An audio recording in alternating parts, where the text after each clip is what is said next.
about to give in this matter be the truth, the whole truth, and nothing but the truth, so help you God. You may be seated.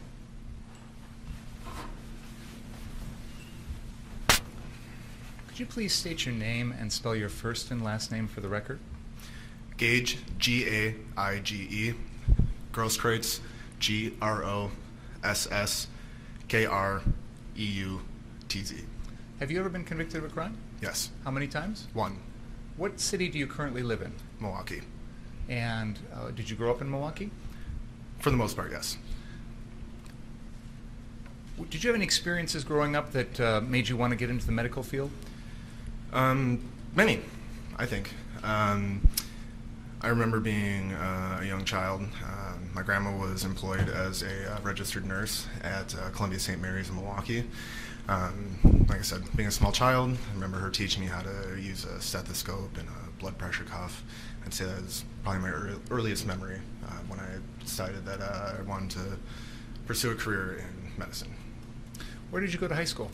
West Dallas Central. When did you graduate? 2012. And did you find opportunities to put that early desire to go into medicine into practice?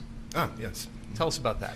I remember when I was a sophomore in high school, and I was on the swim team, and my swim captain had come up to me and asked if I wanted a job as a lifeguard.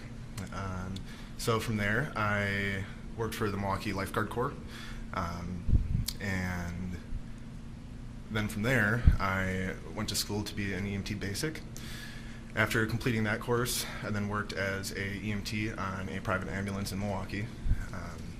Can you tell us a little bit about what you had to do to complete that course?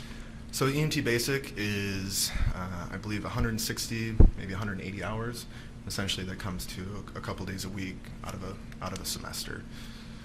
And then following that, after successful completion of the coursework at the college, you then take 2 nationally registered courses, or tests, I should say.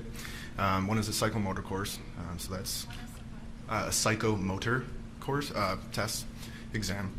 And that's essentially the hands-on technical skills. And then there's a cognitive exam, and it is a computerized exam where you take multiple choice questions in various fields of pre-emergency hospital care. Was those 2 classes that you described, were those necessary to finish up the EMT basic program? Correct. And was there anything else you needed to do to finish up that program? Apart from submitting an application to be licensed through the state, that's essentially it. Are you familiar with the requirements in order to become an EMT in Wisconsin? I am. What are those requirements? So just to recap, finishing some sort of college coursework, whether it's an EMT basic, or if you go on for an advanced EMT or an EMT paramedic. So the coursework through the accredited college is the first thing. And then following that is the, like I said, the 2 national registry of EMT, or emergency medical technicians exams that you take. Once you complete those and pass them, then you submit an application to whatever jurisdiction that you'll be working in. Because while you might learn, this much, you're only able to potentially do this much given local protocols and laws. Did you complete all of that yourself? I did. Did you obtain a certification from the state of Wisconsin to be an EMT? I did. And did you put that into practice? I did. How so? Like I mentioned before, I worked for a private ambulance in Milwaukee for a number of years. Did you continue on in the field to get more advanced training or more advanced certification after that? I did. Can you tell us about that? Yeah. So when I was working as an EMT basic, I decided that I really enjoyed it, and I wanted to advance my knowledge, my expertise, my experiences, and I went back to school to Waukesha County Technical College, and this is where I took the EMT paramedic course. Can you tell us about that course? Yeah. Yes.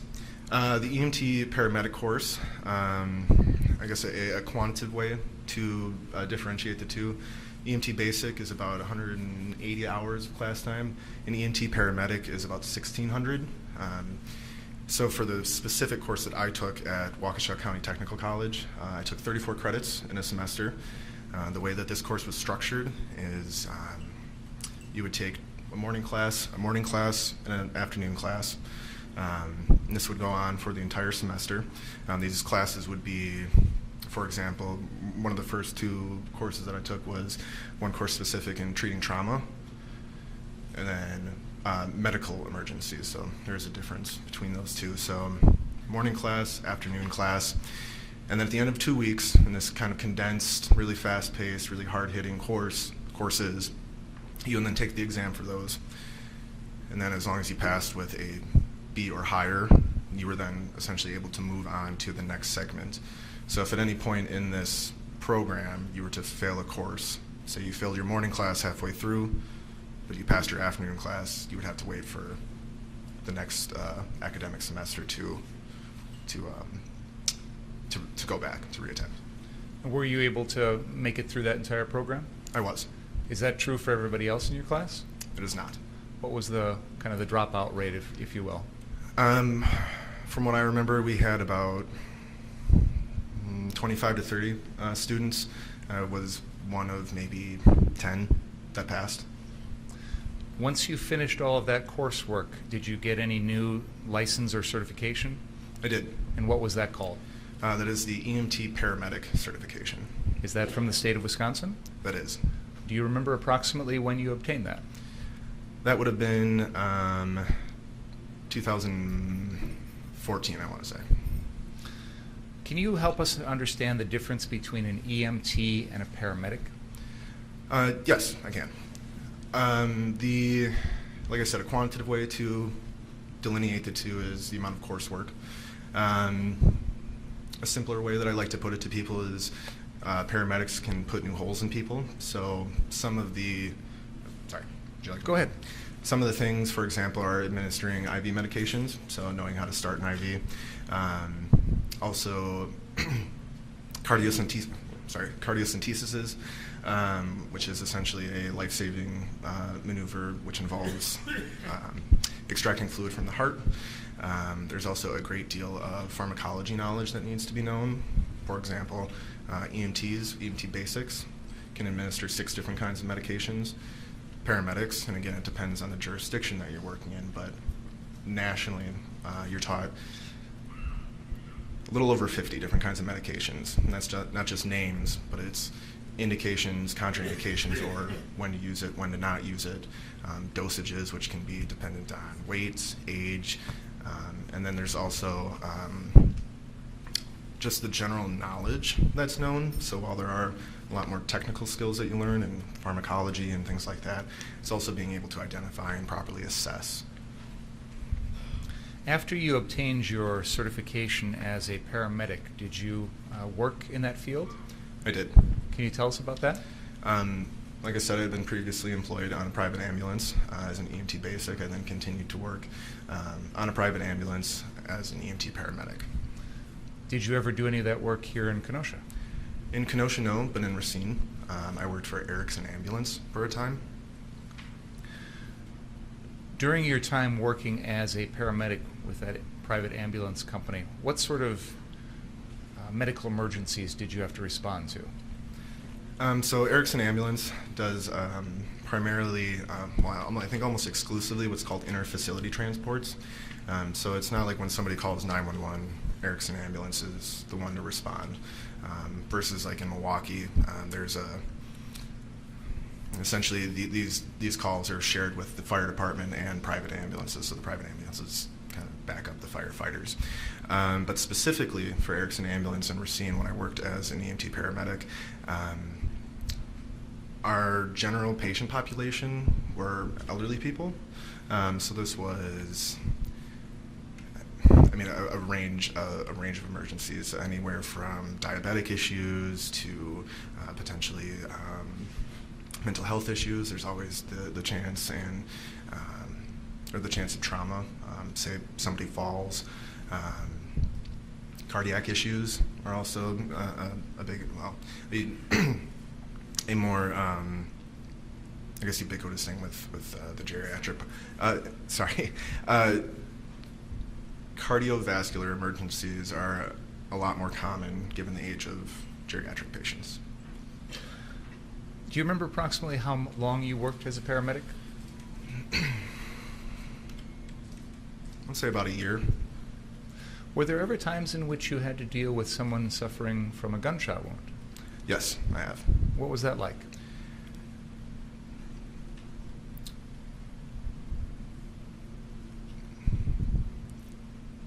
It's difficult. Gunshots can be very traumatic, and I mean traumatic in the sense of the physiology of what it can do to the body. Obviously, there are numerous factors that go into it: the size of the caliber, where the person's shot, how many times, and when you are practicing in school, it is much different from when you actually go and put your hands on somebody who is bleeding.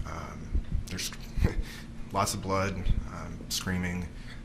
Generally speaking, there's somebody there that's frantic. So then not only are you having to focus on the patient, but you have to deal with the surrounding situation, which can be potentially, like I said, a frantic family member, say if it's an accident or self-inflicted.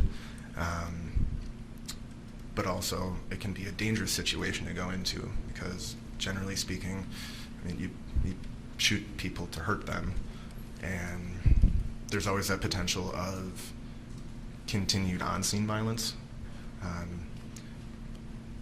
So it can be very hectic.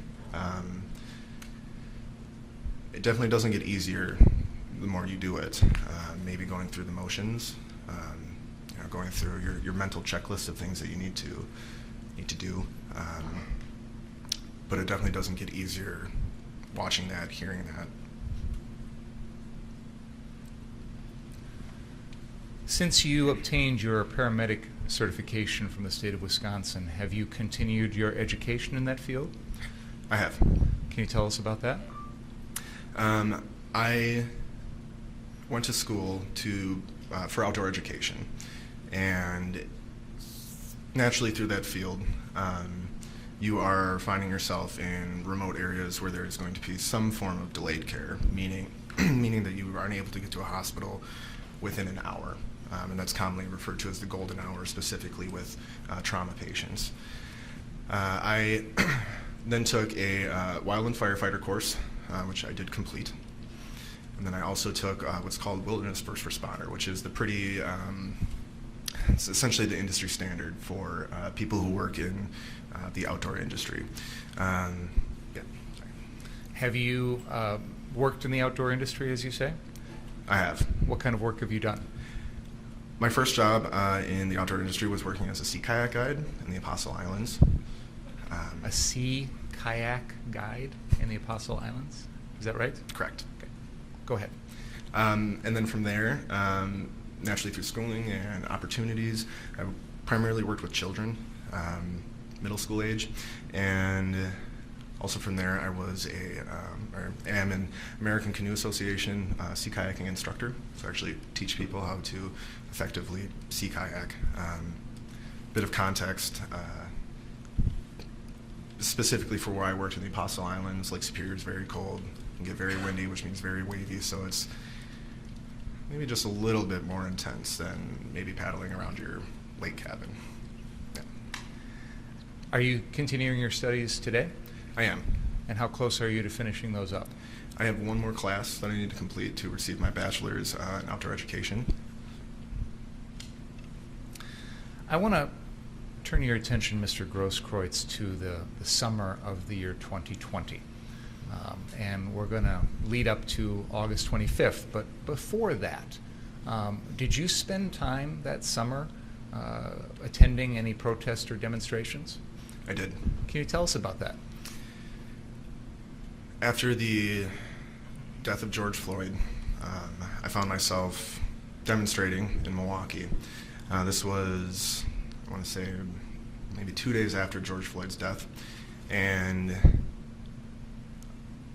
I was out with a friend of mine who I actually took EMT Basic with, and we were out demonstrating. We were seeing what the scene was like. Seeing what the scene was like. We didn't make signs or anything like that, but like I said, we found ourselves down in Milwaukee. And when you say you were demonstrating, what exactly were you doing? Well, I think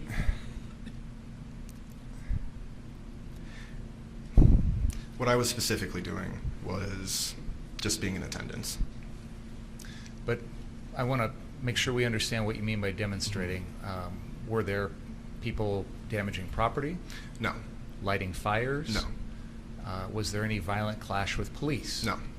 What time of day, if you recall, were these demonstrations? That specific first one, generally late morning into late afternoon. So what would other folks be doing at these demonstrations? People would be holding signs. They would be chanting various things, driving cars down the street. Yeah. And you said you initially were there just kind of to see the scene? Mm-hmm. Is that right? Yeah, correct. And tell us what happened after that. So after walking for a few hours, kind of starting to wrap the day up, and all of a sudden somebody starts yelling, "Medic, medic." And I'm walking, like I said, with my friend who I took EMT basic with, and he looks at me and he says, "That's you." I was like, "Oh, I guess you're right." And then I came over to a patient who had tripped and fallen over a curb. My guess is they just weren't paying attention, got their feet caught up, and the patient was all right after an assessment, advised to go to the hospital. Following that, though, I noticed that there was no established or even organized sort of first aid presence at these demonstrations. And from there, I was talking with my friend who I'd taken EMT basic with, and we decided that we were going to offer our services voluntarily.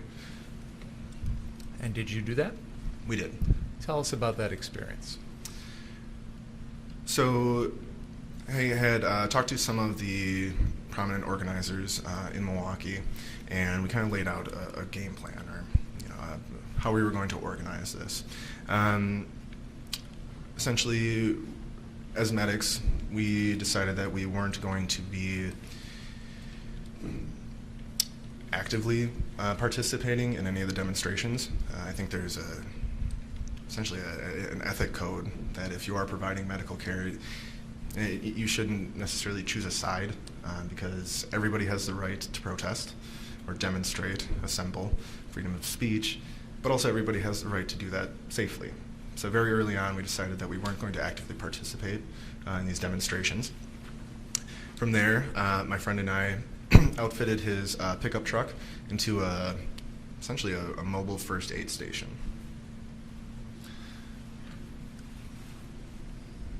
In the time period that followed after that, did you and your friend with this mobile first aid station provide medical assistance at these demonstrations? Yes, we did. On approximately how many occasions would you say you did that?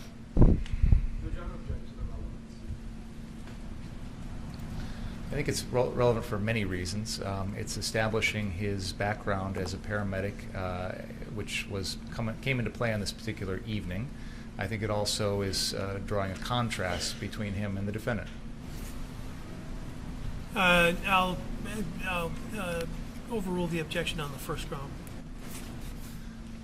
Approximately how many times would you say you were out there providing medical care at these demonstrations? I would say about 75 days prior to August. And during that time period, what sort of medical situations would you assist in? Primarily, it was essentially people not taking care of themselves. I mean, it was a hot summer. People weren't hydrating. People weren't eating. People weren't wearing proper footwear. So I would say it was, by and large, nothing sort of like medical emergencies. It was very, like I said, people not taking care of themselves. So, like I said, providing water, providing food, potentially bandaging sprained joints like ankles, things like that. You mentioned earlier that you felt sort of an ethical obligation not to pick and choose the people you would treat. Did you treat anyone who needed it, no matter what their political beliefs were or what side they were on? Yes, absolutely. I want to move to the night of August 25th, 2020. On that particular evening, did you come here to Kenosha? I did. Had you been working at your normal job that day? I was. And do you recall approximately what time you left to come down to Kenosha? 7 p.m. Did you travel alone? I did. Were you part of any sort of larger group or organization that was coming to Kenosha that night? I was not. Why did you personally decide to come down here that night? Essentially for the same reasons that I stated earlier. We were all aware of what was happening in the days following Jacob Blake's shooting. People do have a right to demonstrate. I'm no way advocating for property damage or anything like that. But given the, I think we all can agree, chaotic situation of those 3 days following Jacob Blake's shooting, there was certainly a propensity for violence, or maybe not just violence, but injuries in general. And so for the same reasons that I stated earlier, I've delivered patients to freighter down here. I'm familiar with the area, and I felt that given my level of experience and knowledge that I could be of assistance to people. When you came down here that night, did you bring any of your own medical supplies? I did. What kind of supplies did you bring with you? Brought a tourniquet, what's called hemostatic gauze, also commonly called quick clot, chest wound seals, some gloves, some saline spray. How were you dressed that evening? I had a black shirt with a Wu-Tang sign on it. It's a pretty famous group. I had khaki shorts, I had tennis shoes, and then also I had a blue hat with large lettering that said paramedic on the, I guess on the front of it. Were you carrying any of your equipment with you? I was. How were you doing that? I had it in a small backpack. Were you armed? I was. Tell us about that. I believe in the Second Amendment. I'm for people's right to carry and bear arms. And that night was no different than any other day. It's keys, phone, wallet, gun. Did you have a permit to carry a concealed weapon? I did. Was it in effect on August 25th, 2020? It was not. Had it expired? It had. And you had not renewed it? I had not. When you were having this medical truck in Milwaukee, did you carry a gun then? I did. When you came down here, how did you carry your gun? I had my handgun holstered in the small of my back. What type of gun was it? It was a Gen 4 Glock 27, so it is a smaller framed 40 caliber handgun. Was it loaded? It was. Do you recall if there was a round in the chamber? That night, I don't. When you came down here to Kenosha that night with your equipment, etc., did you specifically seek to meet out with any particular person or any group or anything along those lines? No, I did not.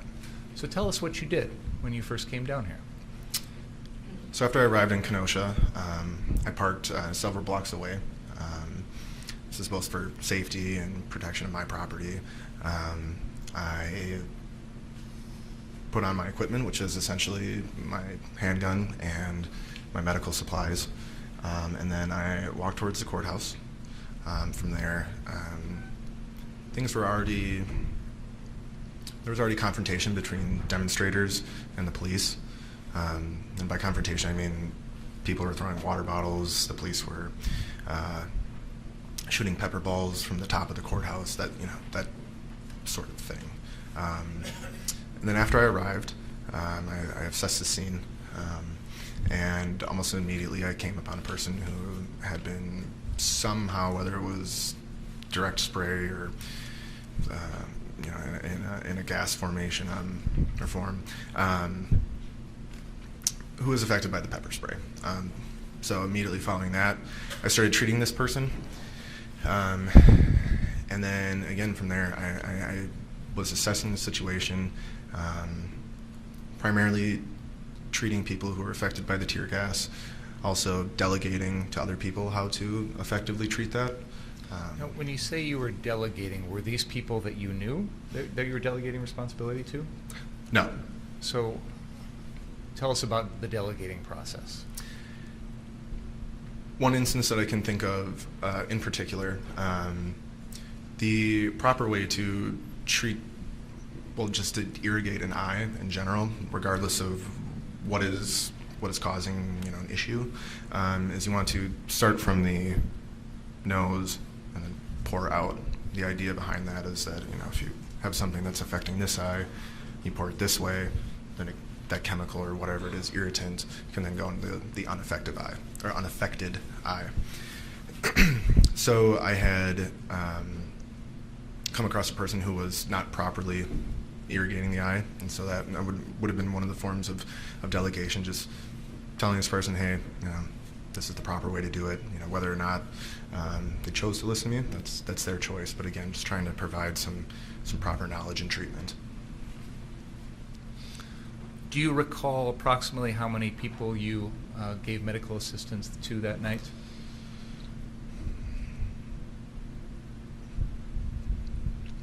I don't know the exact number, but if you wanted me to estimate, I'd say around 10. What was the most serious situation that you dealt with? Apart from myself? Yes, as a medic treating the other folks that were out there. There was an individual,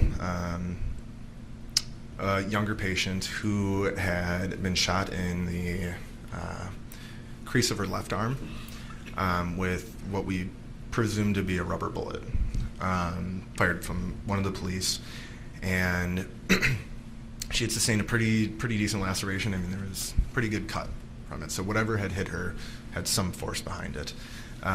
So while actually treating a patient with tear gas irritant, and then started to hear this young patient scream, and that immediately got my attention. And would you like me to explain that interaction? You know what, let's pause there for a second. I want to show the jury something. 55, ready to go, please, Brian? 55.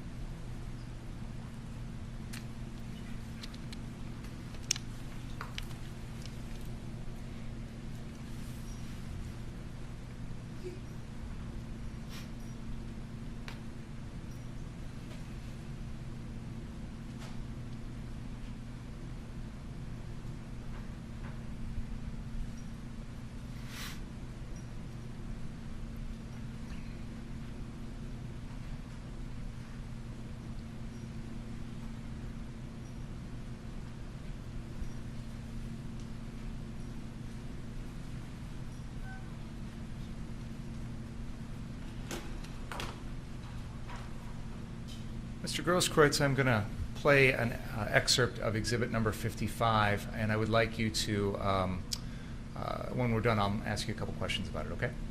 Go ahead.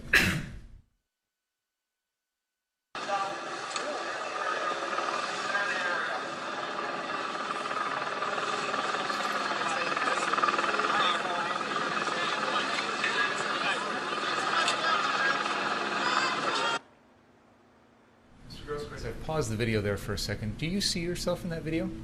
I do. Can you help us identify yourself there? I would be, you can see the top of my head with a blue baseball cap and some white lettering and a black shirt. That is me. Okay. Go ahead.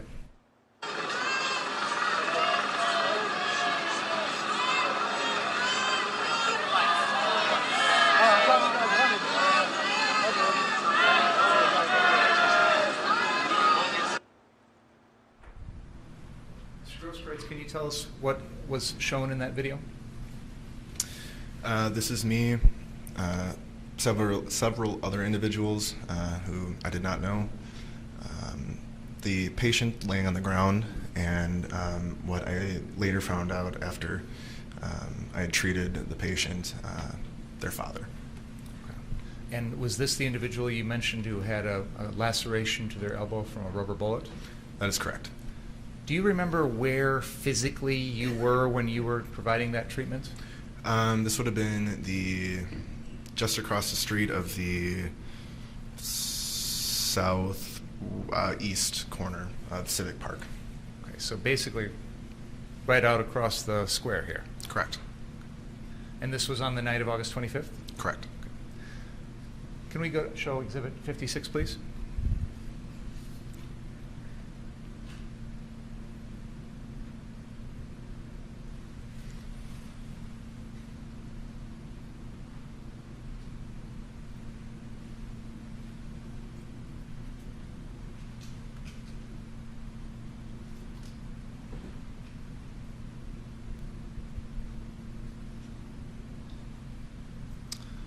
Mr. Grosskreutz, do you recognize what's up on the screen there as exhibit number 56?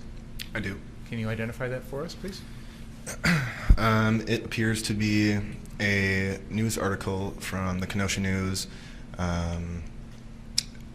depicting myself and the patient in a still of the video that we just previously watched. Your Honor, I would move exhibits 55 and 56 into evidence. Objection. Proceed. While you were out there on the night of August 25th, were you also taking your own video recording of what was going on? I was. Can you tell us about that, please? I can.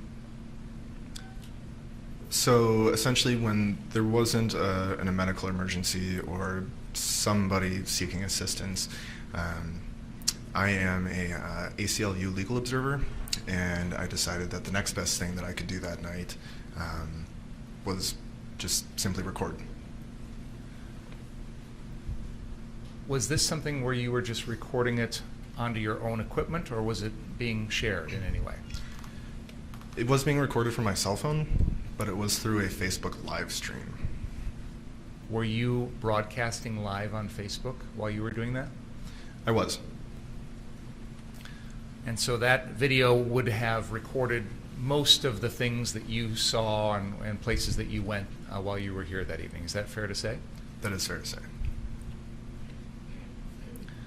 Did there come a time in which you encountered a group of folks that were armed in front of the 59th Street car source location? I did. Can you tell us about that?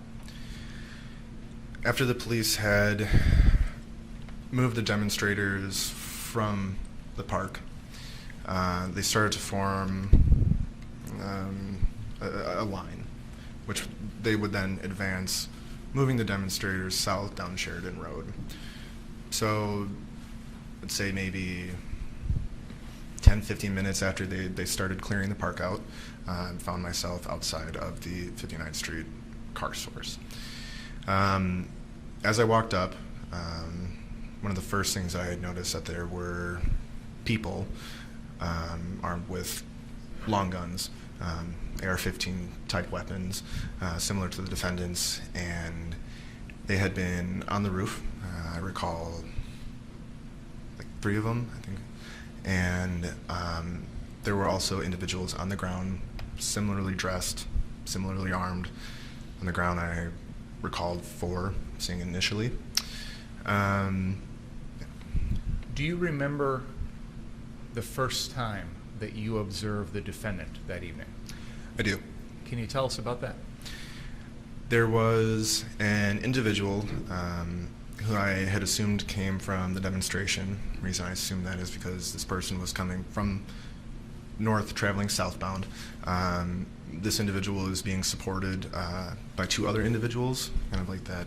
If you were to hurt your leg and you needed somebody to help you. I had observed this individual come closer to the car source as the defendant had been essentially offering medical aid.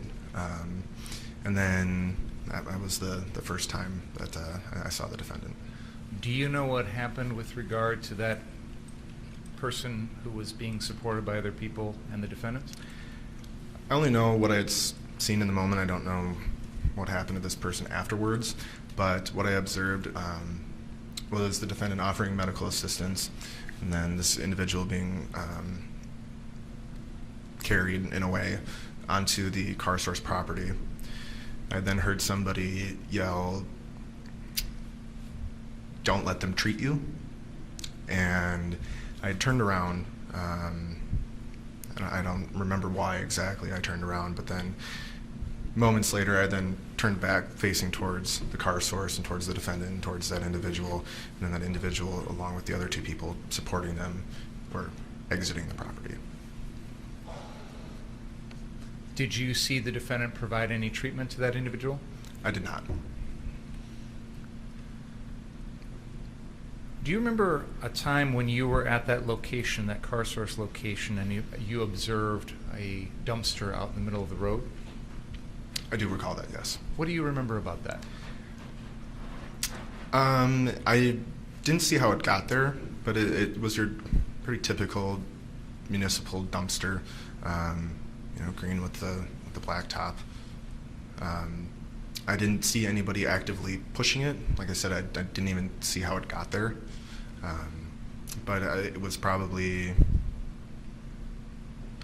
about a dumpster's length from the curb, which would be in front of car source. Did you see anyone trying to start it on fire? I did not. Can we please bring up the live stream exhibit number 57 at the 55:44 mark, please?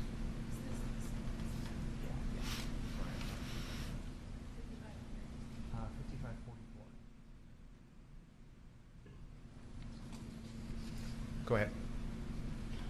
We're here.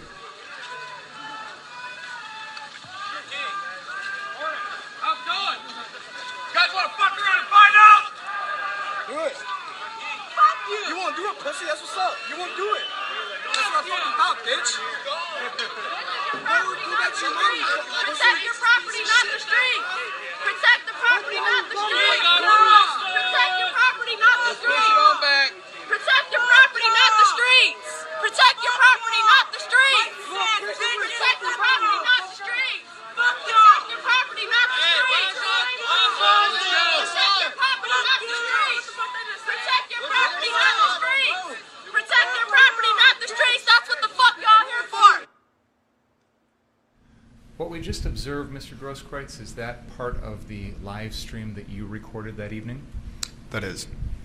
And I noticed there seems to be a little bit of a lag in the audio to the video. Is that fair to say? That is fair to say. Okay. But is that a true and correct copy of what you recorded that night? Apart from the 1 or 2 second delay, it is. So this incident here with the dumpster and whatnot, were you physically there, right there, a few feet away when all this was going on? I was. And did you observe the people that were around you at that time? I did. On that particular evening, and again, I'm going to ask you to try and go back and put yourself in the mindset of that night. When you're out there on the streets that evening, had you ever heard of anyone by the name of Joseph Rosenbaum? No. Had you ever met that person before? Never. Do you recall seeing Joseph Rosenbaum at any point that evening? I do not. In particular, right around the time of this dumpster fire in front of 59th Street car source, do you recall seeing him around that at any point? I do not. Do you recall hearing anyone make any threats to any of the people at the car source location that if I get you alone, I'm going to kill you, or anything along those lines? I do not. Do you recall hearing anyone make any threats to any of those people at that car source location? I do not. You mentioned that the first time you saw the defendant was this person that was limping, being supported by other people. And I know you mentioned that eventually you saw that person walking away. Do you remember any other observations that you made of the defendant when you were at the 59th Street car source?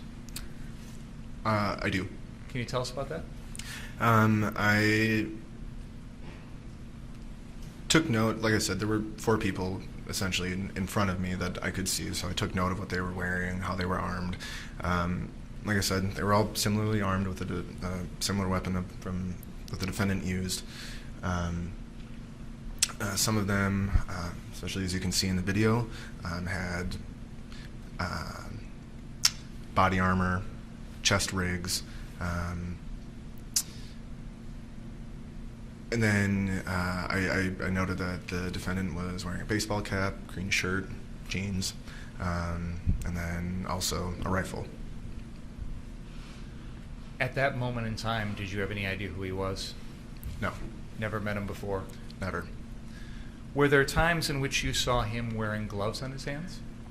I did. When was that? I recall this being right around this time. Then I noticed the defendant also wearing blue latex gloves, or maybe dark purple latex gloves that are very common in a healthcare setting. Did that strike you as unusual? In the moment, no, it did not. Do you wear gloves like that when you treat people? I do. Tell us about the process of putting them on and taking them off. Yeah. So these gloves that are common throughout all healthcare systems, they're nitrile, or they can be latex or non-latex. These gloves are designed to essentially stop anything wet that you don't want on your hands, so like blood or any sort of bodily fluids. The idea is it's called body substance isolation. So despite it being a very thin piece of plastic, it's very good at keeping contagions off of your hands. So the idea is, and also keeping in mind too that you want to have your hands clean when you're also touching somebody else, especially if there's any sort of open wound. You want to minimize that potential for contamination or cross-contamination. The idea is that when you come upon a patient, obviously if you're able to, wash your hands, some sort of sanitizer, something along those lines, and then prior to administering aid or treatment to a patient, and then put these gloves on. And then after treating your patient, there is a specific way to remove your gloves that, let's say if there was some sort of fluid or contagion on the gloves, there's a proper way to remove them to where you wouldn't get your hands dirty afterwards with whatever it might be on the glove. So when you're working as an EMT or a paramedic, do you typically keep one set of gloves on your hands constantly throughout your shift? Never. Why not? Essentially for the reasons that I just stated. I mean, if you treat... Sorry, essentially what? Essentially for the reasons that I just previously stated. If you treat one patient, and on an ambulance shift, on a 24-hour shift, 48-hour shift, you about, one call every hour and a half. That's a lot of patients that you can see. That doesn't make sense. That's just not one proper hygiene. Two, it's not proper protocol. It would be detrimental to your health, every subsequent patient's health, and not only from touching or having contact with the patient themselves, but also everything else that you touch. We all know with COVID how easily things can spread. You're touching doorknobs, your face, pens, pencils, equipment, etc. On this particular evening, after you were at the 59th Street car source, do you recall where you went after that? I do. So from the car source location here, I started walking southbound down Sheridan. Did you wind up at the ultimate gas station at the intersection of 60th and Sheridan? I did. Do you recall what, if anything, you did there?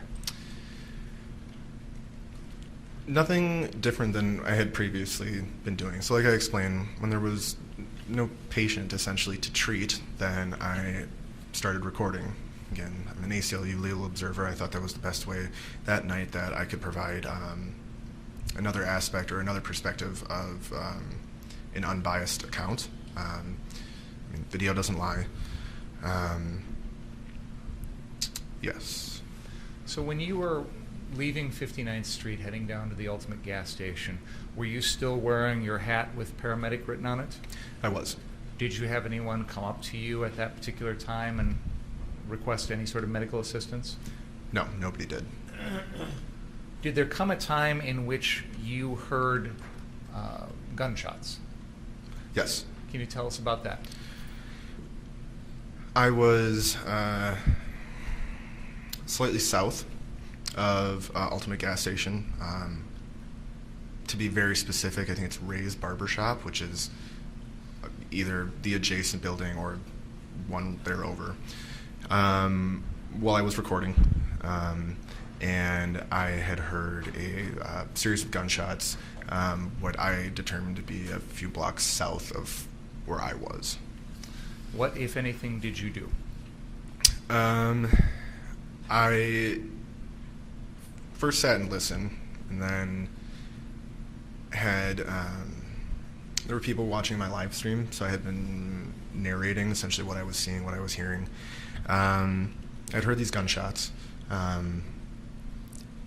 and had commented on them, and then after seeing and hearing people running, well, I should say seeing people running northbound and then hearing people yelling medic, I started running southbound towards what I presumed at the time to be the origin of the gunshots. Do you recall how far south you ran?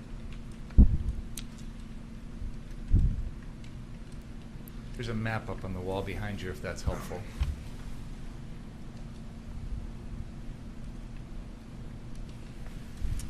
From my location, I couldn't have gotten more than a block. So I, in reference to this map, when I first heard the gunshots, I would have been right about here. And then I traveled southbound, and then never made it any more south than about here. The first place, just for the record, I'm going to try and put that in words. Actually, sorry. Go ahead. Correction. I started here, and I never made it more south than about here. Okay. So you indicate you started at, I think it's labeled on the map there on the east side of Sheridan as Boost, Mobile, and Check and Go. Is that right? Correct. And you indicate there's a Ray's Barbershop there also? I believe so, yes. And then from there you ran south past 61st Street, and you indicated you were somewhere in the middle of the block between 61st and 62nd. Would that be accurate? That's accurate. And what happened when you got down to that location? I had observed people running northbound up Sheridan, and again, hearing people yelling for a medic. But then also I started to hear people yelling that somebody had been shot. So then that confirmed my assumption that somebody did in fact get shot. It was there that while I was live streaming, I met or had contact with the defendant.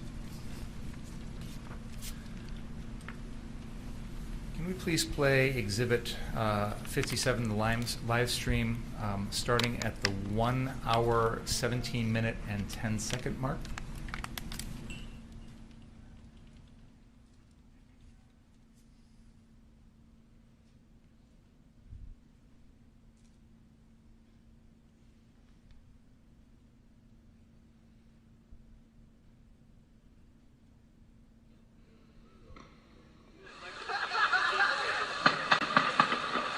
It sounded like gunshots. It sounds like multiple gunshots.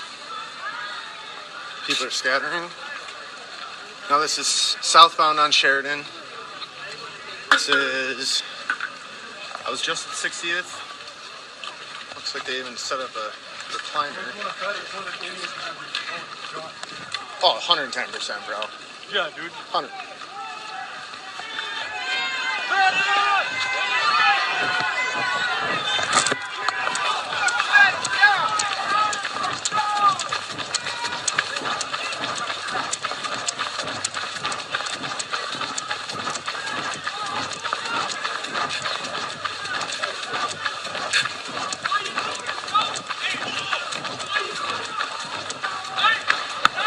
Shots. Pause there for a moment, Mr. Grosskreutz. This is the video you recorded, correct? Correct. And you have told us that you started running from a little bit south of 60th, that gas station, down South Sheridan. Is that right? That is right. Were you recording with your phone? I was. Were you holding your phone in your hand while you were running? I was. Okay. Please continue. Why you shooting? Hey, what are you doing? You shot somebody? I want to get police. Who shot? Who shot? Can you identify that individual on the screen? That is the defendant. Can we rewind 10 seconds and play that again, please?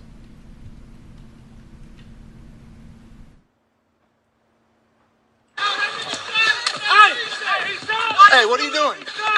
You shot somebody? I want to get police. Who shot? Can you tell us, I'm going to ask you two separate questions. First of all, going back into that moment,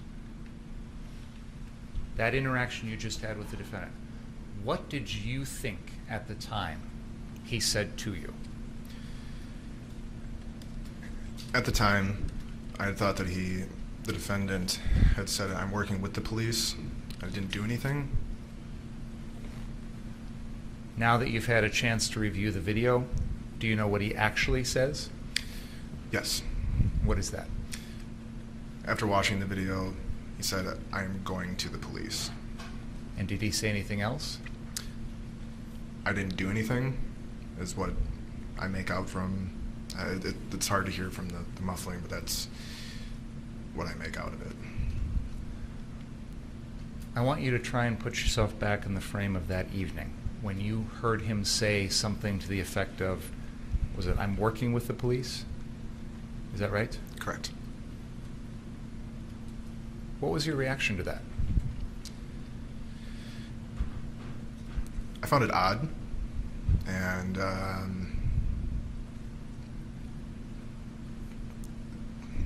very noteworthy.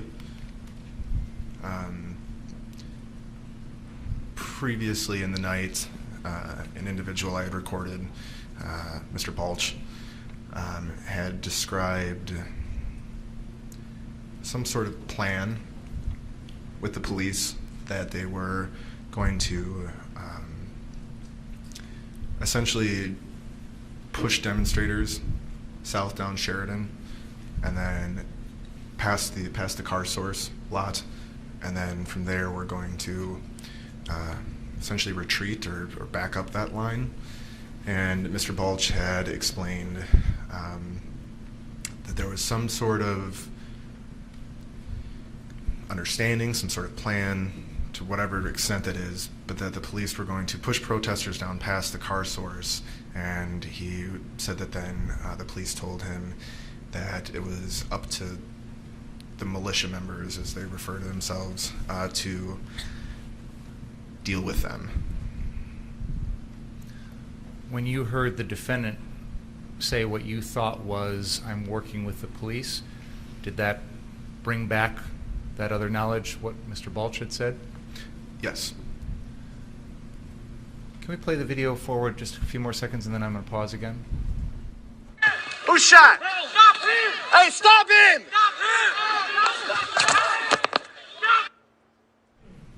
It appears to me, Mr. Grosskreutz, that you ran along or jogged along the defendant for a moment when you had that little interaction. Is that fair to say? That is. And then it looks like you kind of let him continue and you turn back south again. Is that fair to say? That is fair to say, yes. Why did you do that? So, you hear me ask the question, who's shot? Who is shot? At that moment, the only thing I was concerned about was finding this person who had been shot, or presumably had been shot. Given that I was still north of where I thought the shots had come from, instinctually I turned, did a 180 facing northbound, then turned southbound, because I was concerned for whoever might be potentially injured. It appears from the video, though, that you don't go very far before you turn and head back after the defendant. Would that be fair to say? That is fair to say. What changed?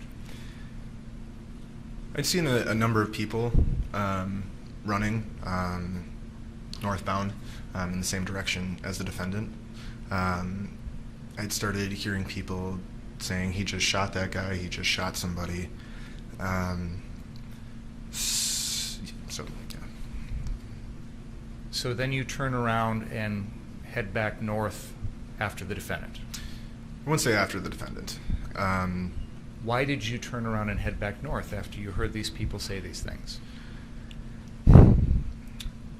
With what Mr. Balch had said previously, essentially the way that these self-proclaimed militia members were conducting themselves, the gunshots, people yelling for a medic, my interaction with the defendant, and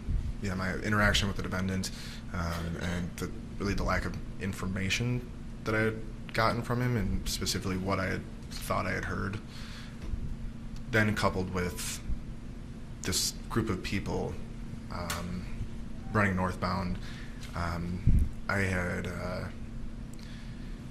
essentially made an inference or an assumption that there could be a potential for somebody getting injured.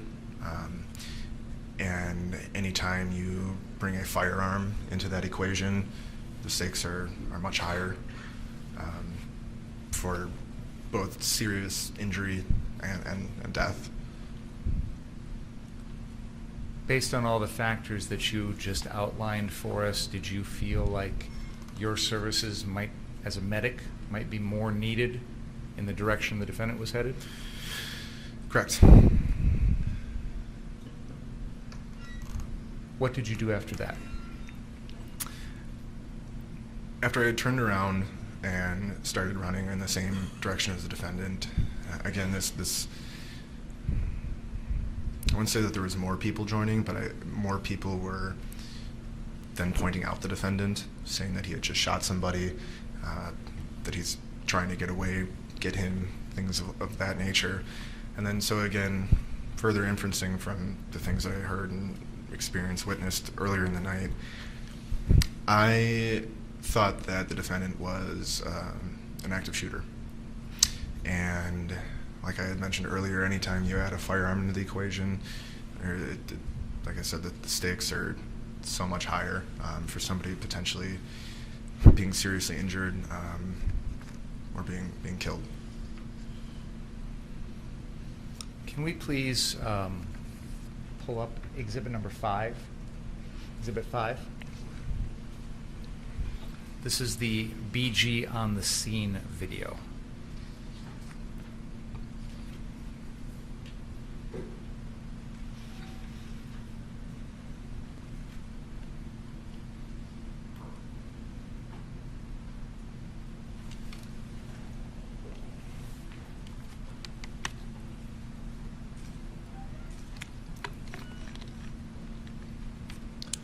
Let's go ahead and play that. I'll be pausing here in a little bit.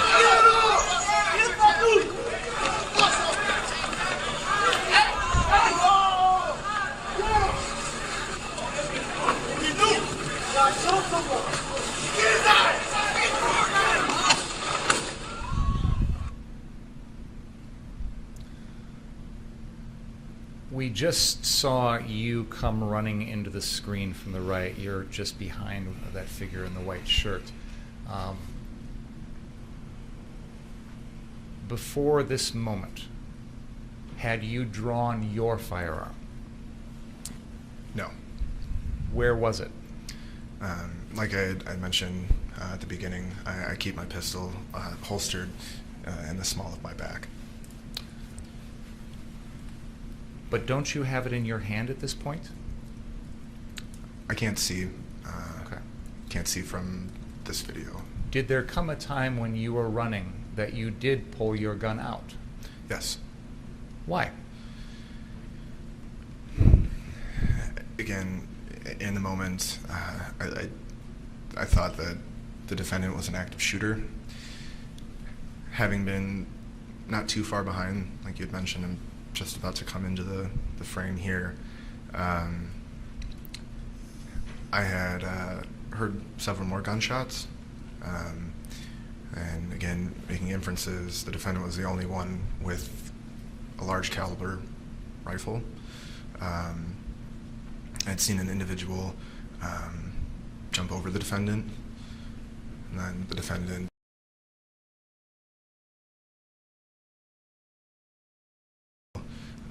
used his skateboard to hit the defendant, or hold the defendant. Either way, the individual had made contact with the defendant with his skateboard, and then from there, I heard another shot, and then as we can see in this still, an individual, well, yeah. Okay. I want to back up for a second, Mr. Grosskreutz, because we have other video that shows you pulling your gun out before those shots are fired. So, do you remember specifically, were you intending, when you pulled your gun out, were you intending to use it?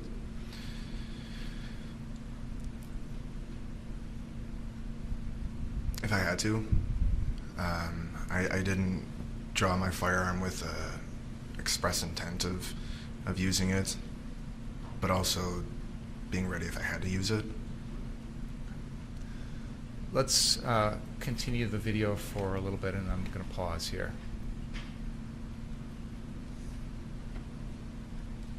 Let's pause right there.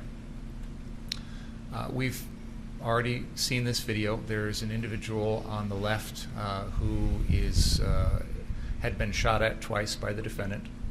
Then the defendant is there on the ground, and there's another individual between the defendant and you, Anthony Huber, who has been shot in the chest at this point.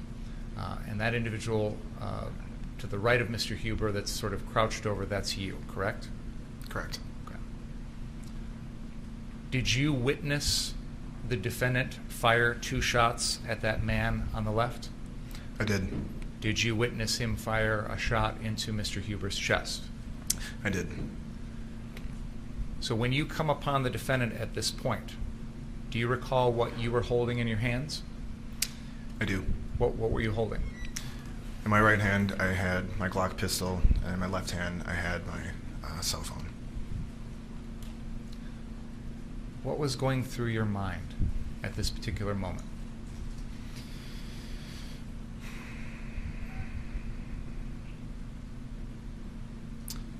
That I was going to die. Let's continue the video for just a second, please.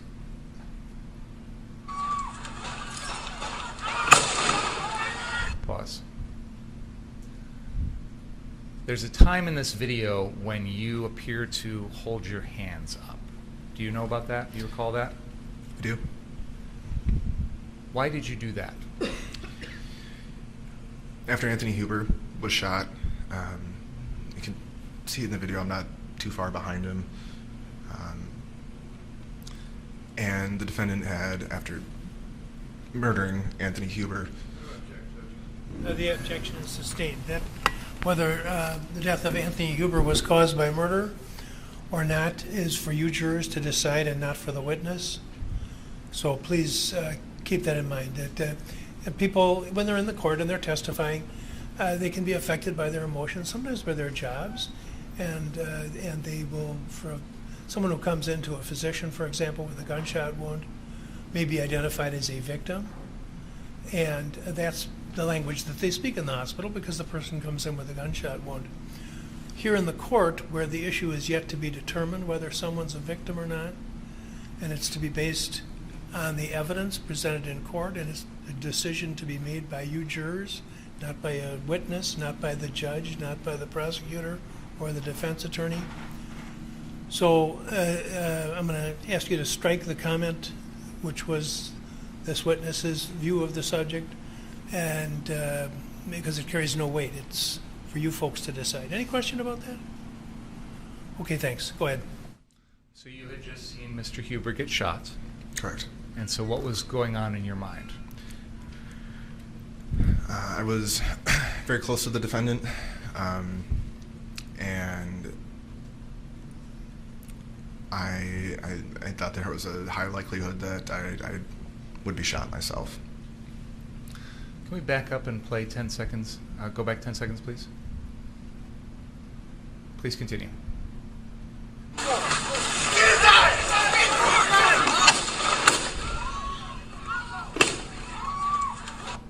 Pause. At this point in the video, is the defendant pointing his AR-15 at you? Yes, he is. And you have your hands raised in the air at this point? I do. Continue the video, please. Pause. Did you see the defendant do anything with his gun after you put your hands up? I did. What did you see him do? It's an action that's typically referred to as re-racking a firearm. So after the defendant had pointed his rifle at me and put my hands up, and then the defendant, like I said, did this motion, what's called re-racking, and that's essentially where you take the slide, which on a AR-15 like that would be on the top, and you pull back, and what that does is, depending on if there was already a bullet or a round in the chamber, which would mean it would be ready to fire, as you can put in a magazine, where the bullets are held, and the firearm won't be able to fire. But as soon as you then pull the slide back, like on a pistol or on an AR-15 on the top, that then either loads the rifle or the firearm for it to be ready to fire, or if there was already a round previously in the chamber, that then ejects that round or casing, if that round had been spent, and then reloads the next bullet into the chamber or the barrel. So after you raised your hands like this, you saw the defendant re-rack the weapon? Correct. What did you think was going to happen? In my experiences and in my inference in that moment, after the defendant had pointed his weapon at me and I had put my hands in the air, re-racking the weapon in my mind meant that the defendant pulled the trigger while my hands were in the air, but the gun didn't fire. So then by re-racking the weapon, I inferred that the defendant wasn't accepting my surrender. Did you feel that he was going to point the gun and shoot at you again? Yes. What did you do then? So after the defendant had re-racked his weapon with the rifle still aimed at me, in that moment, I felt that I had to do something to try and prevent myself from being killed or being shot or killed. And so I decided that the best course of action would be to close the distance between the defendant and I, and then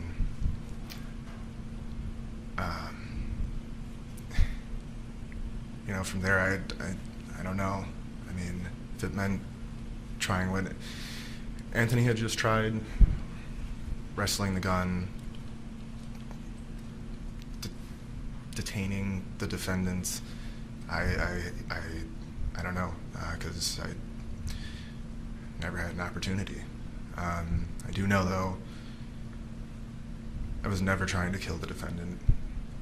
That was never something that I was trying to do. In that moment, I was trying to preserve my own life. But doing so while also taking the life of another is not something that I'm capable or comfortable in doing. That goes against almost a lifelong ethical code that I've lived by in regards to medicine. Can we back the video up 10 seconds, please? Can we back it up 10 seconds, please? Go ahead.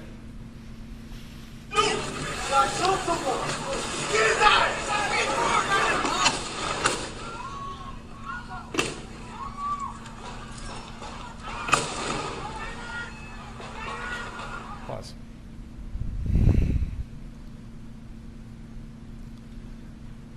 Mr. Grosskreutz, after seeing the defendant shoot at one person at close range twice, shoot at Mr. Huber in the chest once, and having already been told by others in the crowd that he'd previously already shot someone else, and having him point the gun at you, and you're holding your own pistol in your hand, why didn't you take your own gun and shoot the defendant first?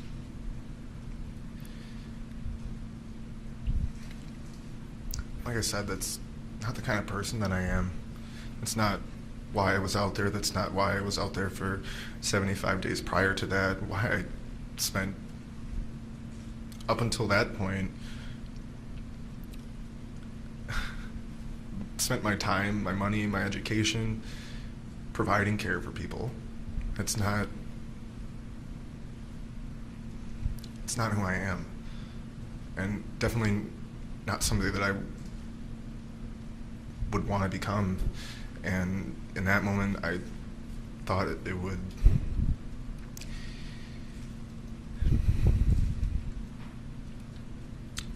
I tried to attempt a non-lethal way to end that interaction. When the defendant shot you, where were you hit?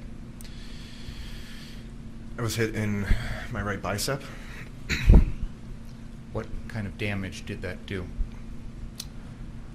I effectively lost a large majority of my right bicep. Can we please play Exhibit 58?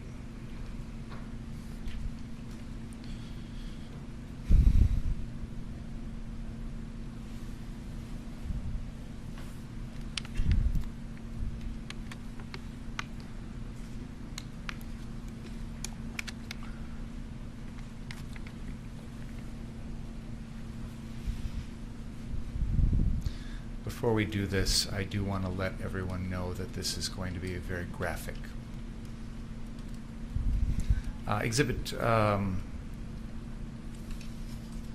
What does Exhibit 58 show? Myself, after being shot by the defendant. Are you still holding your Glock in this picture? I am. Had you fired your Glock at all that night, at any point? No. Can we please show exhibit number 59?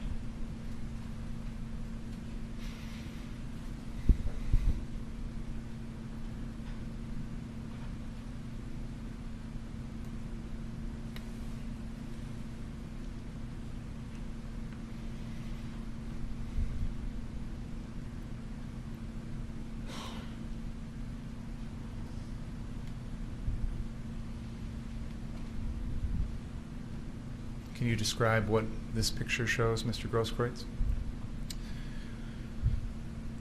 This is me probably 30 seconds after I was shot by the defendant.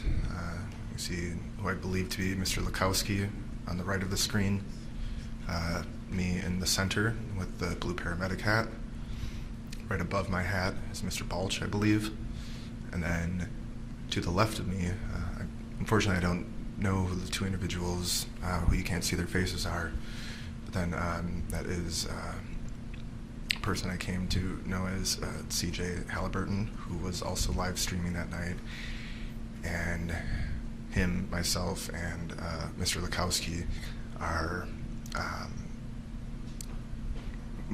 Mr. Halliburton is applying a tourniquet to my right bicep while Mr. Lukowski and myself are trying to instruct Mr. Halliburton on the use and application of the tourniquet. Can we please play Exhibit 60?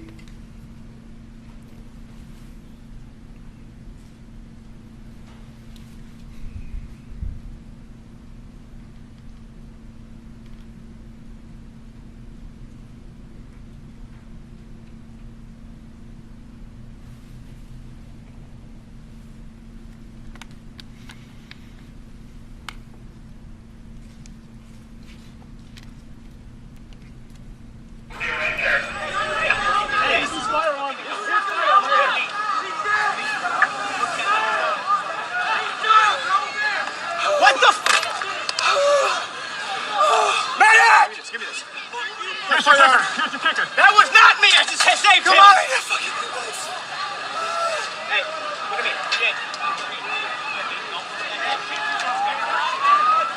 Keep him right there. We're coming out to you. We got ready for a Bearcat. We're coming out to you.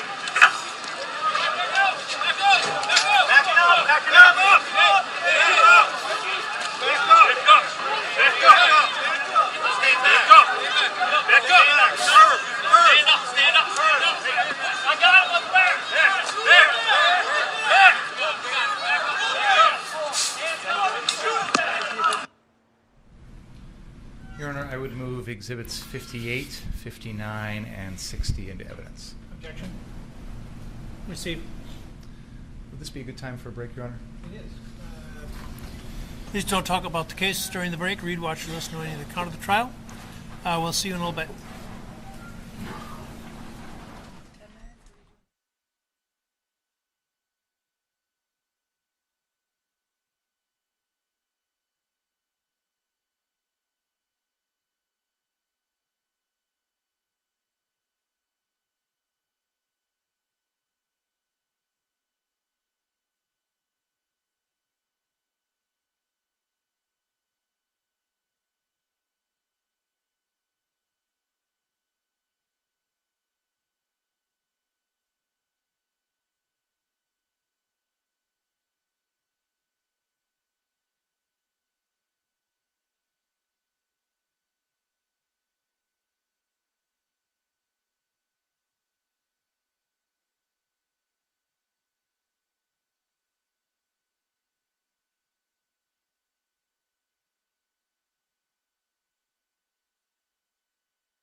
Mr. Grosskreutz, the last video we watched had some police individuals with their armored vehicles, and they appeared to be escorting you away. Would that be fair to say?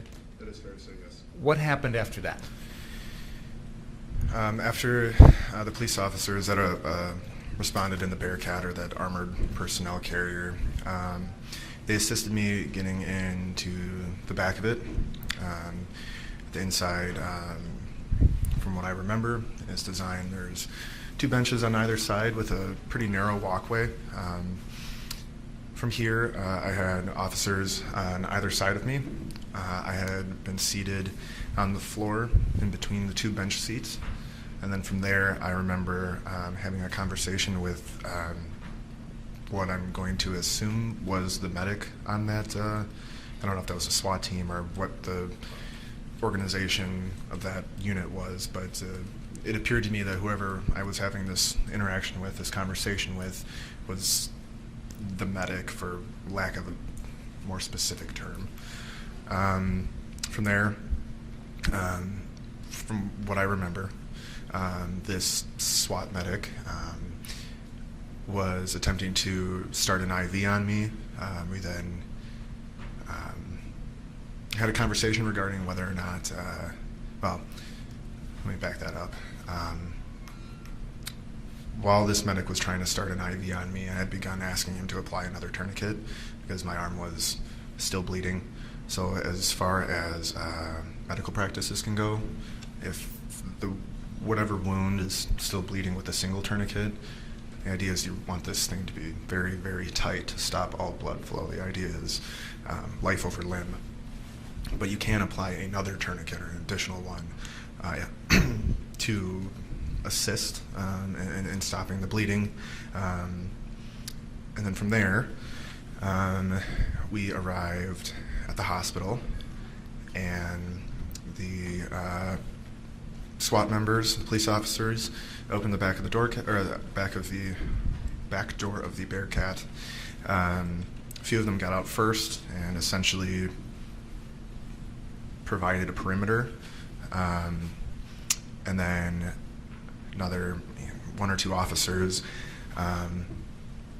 helped me get up from. So I should clarify, I was sitting down in between the 2 benches. 1 officer had helped me up, and then from there I walked myself into the emergency room. When you say you were at the hospital, is that KMH, Frederick South, down here on just off of Sheridan? That is correct, yes. And what sort of medical treatment did you receive, either at that hospital or at subsequent facilities? Upon arriving at the first hospital in the emergency room, the tourniquets were left in place. And once you put those on, you want to be very sure before you take them off. There's issues with blood clots and that sort of thing. From there, I remember having my vitals taken, so that includes like pulse, blood pressure, EKGs, which is heart rhythms, the pretty general stuff when anybody goes to the hospital. But then specific to my injury, they being the hospital staff, the ER doctor who had been working that shift, determined that they were not able to provide adequate treatment for me. So for a little bit of clarification, hospitals, at least in Wisconsin, are on a tier system. Why don't you ask another question? Sure. So at the first hospital, KMH, they determined they needed to send you someplace else. Is that fair to say? Yes. Where did you go from there? I don't recall the name of the hospital. I do know that I was transported by ambulance to an additional hospital. I remember the ambulance ride only being about 5 minutes. And then at that hospital, did they treat you, or did you have to go someplace else after that? Originally, I was supposed to be treated at that hospital, but given the severity of my injury, it was determined that I was going to be transported by Flight for Life to Frederick in Milwaukee.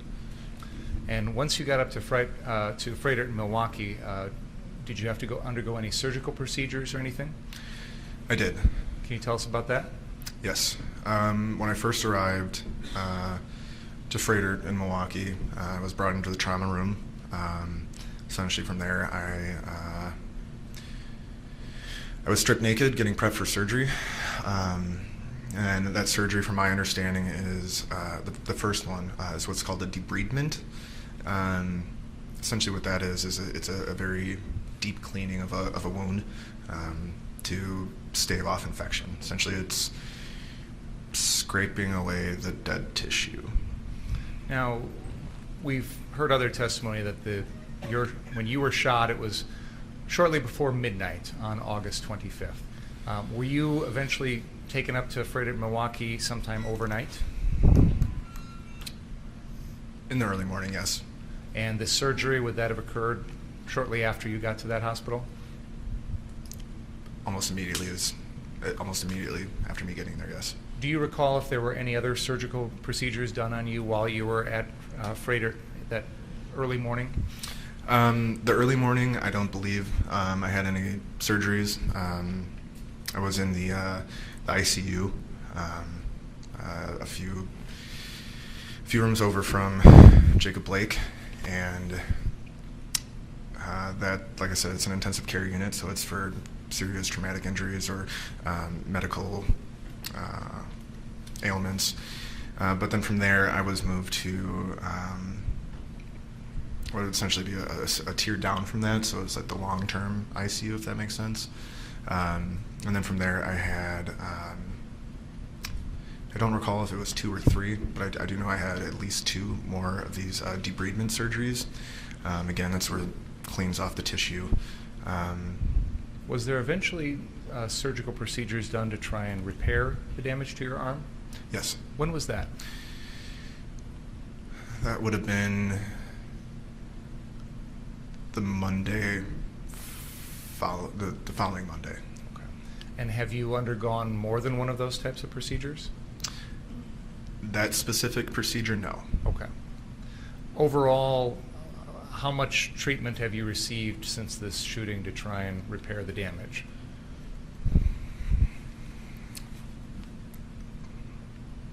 I would say about a week in the hospital for emergency care. And then from there, several months of physical therapy.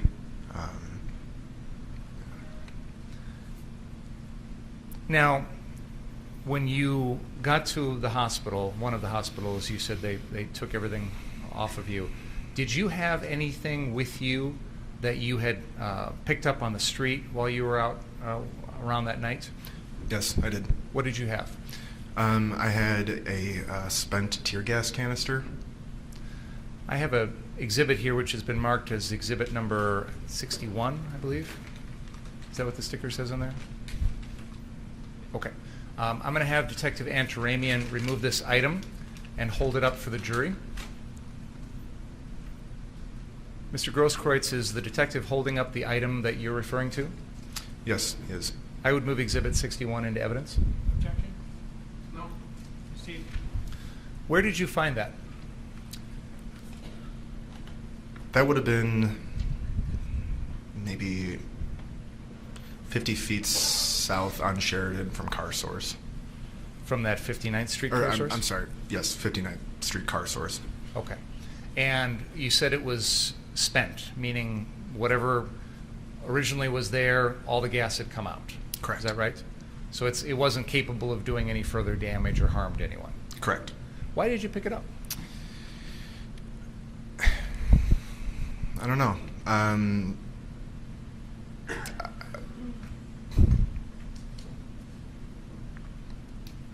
I don't have an answer for that. Okay. So, did there come a time in which law enforcement officers came to speak to you at the hospital? That's correct. Did they ask you to sign a release for them to obtain your medical records? They did. And did you in fact do so? I did.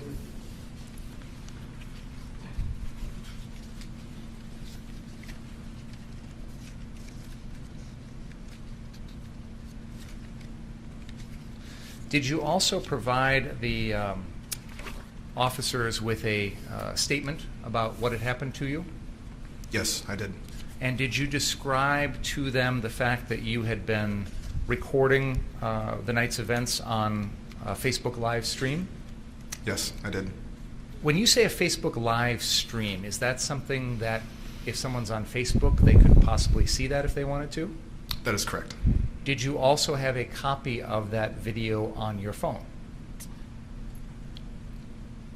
No, not a physical copy. Where was the actual file itself in the world, if you will?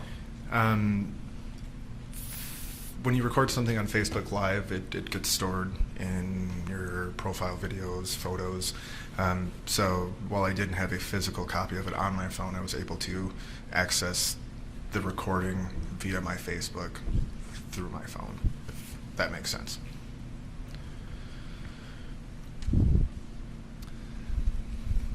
Were the police, did you make them aware of the fact that there was that video out there? Yes, I did.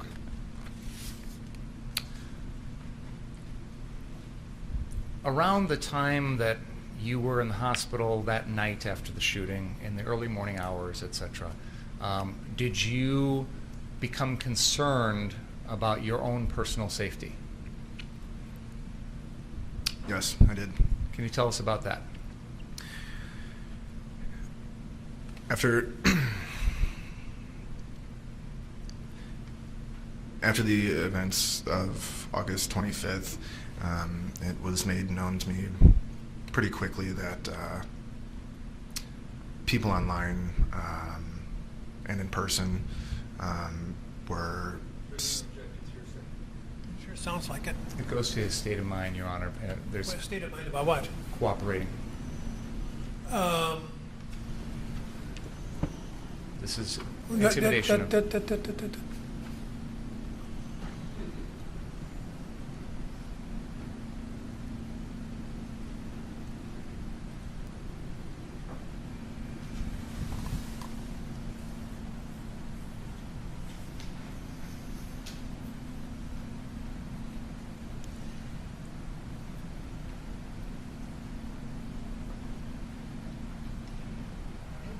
See, the rule is you can't buttress credibility unless it's attacked. It has been with the detective's testimony, Your Honor. There's been questioning over his cooperation level already.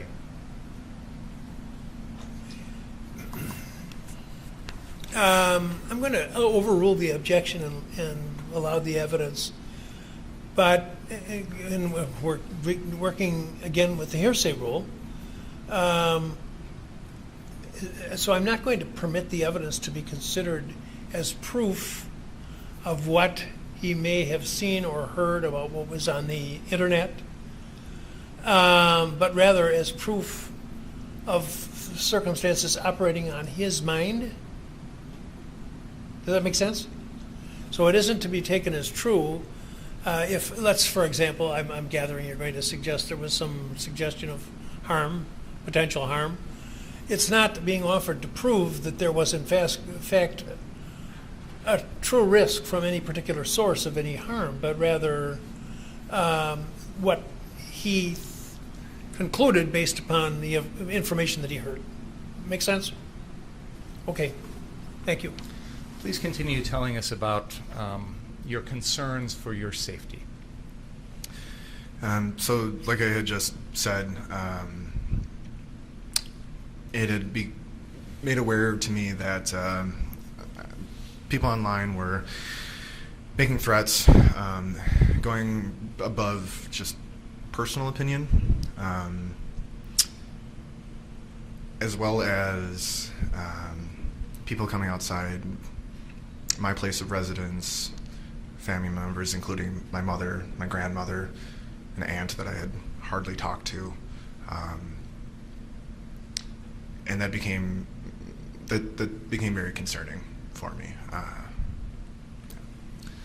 Did there come a time in which the investigating officers asked you for access to everything on your cell phone? Through my attorney, yes, I did. Was that something that you were interested in turning over to law enforcement? At the time, I was under the impression that I was fully cooperating, and so yes, that is something that I was willing to do. Did that actually happen? No, that did not. Do you know why not? At the time, no. I didn't know. Did you personally ever make a decision to refuse to give over all of the contents of your cell phone to law enforcement? Did you personally? I never personally refused that, no. May I approach, Your Honor?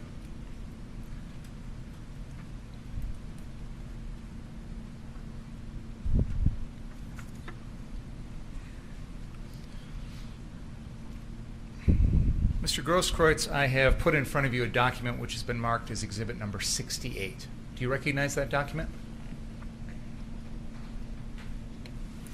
I do. Can you tell us what that is? Essentially, this document that I'm looking at is an official form for informed consent to disclose evidence, personal property, personal records. Do you know whose form that is? My form. Well, Oh, sorry. which agency or entity created that form, if you know? It is marked by the Kenosha Police Department and the Kenosha County District Attorney. And is this a form that was presented to you by a law enforcement officer so that they could get access to your medical records? Yes. Did you sign that form? Yes, I did. What day did you sign it? August 26th, 2020. I'd move exhibit 68 into evidence. Objection? No. Received.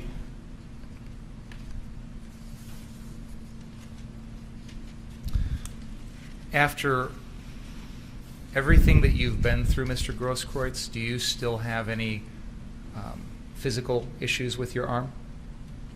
Yes. Can you tell us about that? Apart from the obvious loss of tissue, muscle doesn't grow back. Aside from that, and perhaps things being difficult, like larger, heavier things being difficult to lift, I do have a neurological deficit on my arm. So I would say about here where the injury is. Essentially all of this, and through my thumb, I'm not able to feel. I am able to move it, but there is no sensation in that area. And I just want to, for the record, demonstrate you held up your right arm. You indicated that the wound was near the crux of your elbow. Correct. And you indicated that there was no feeling in an area of the arm, which, if I'm characterizing this correctly, and please correct me if I'm wrong, it looked like you were describing the top of your forearm running from the elbow down to your right thumb. Would that be fair to say? That is correct. In the area where that wound was, did you have a tattoo? I did. Is that I'm sorry, I still do. And what does that tattoo say? Tattoo is a image of a pretty prominent symbol in the healthcare field.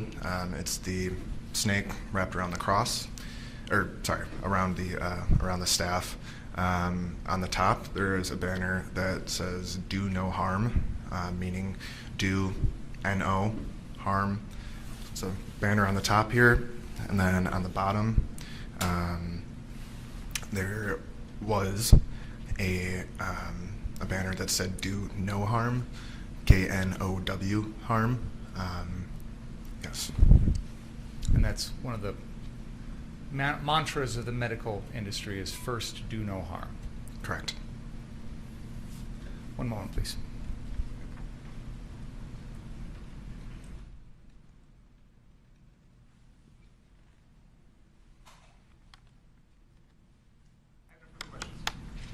All right. Cross-examine.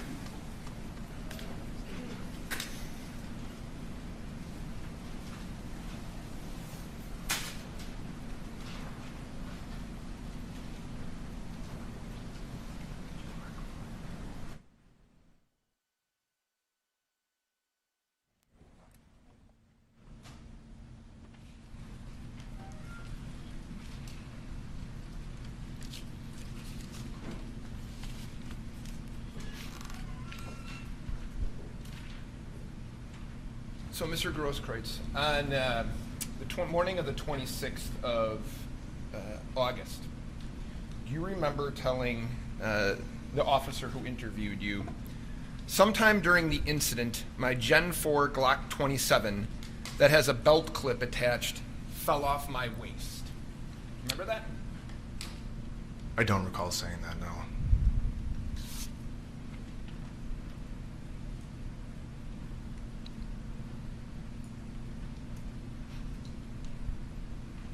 Can I show him a statement?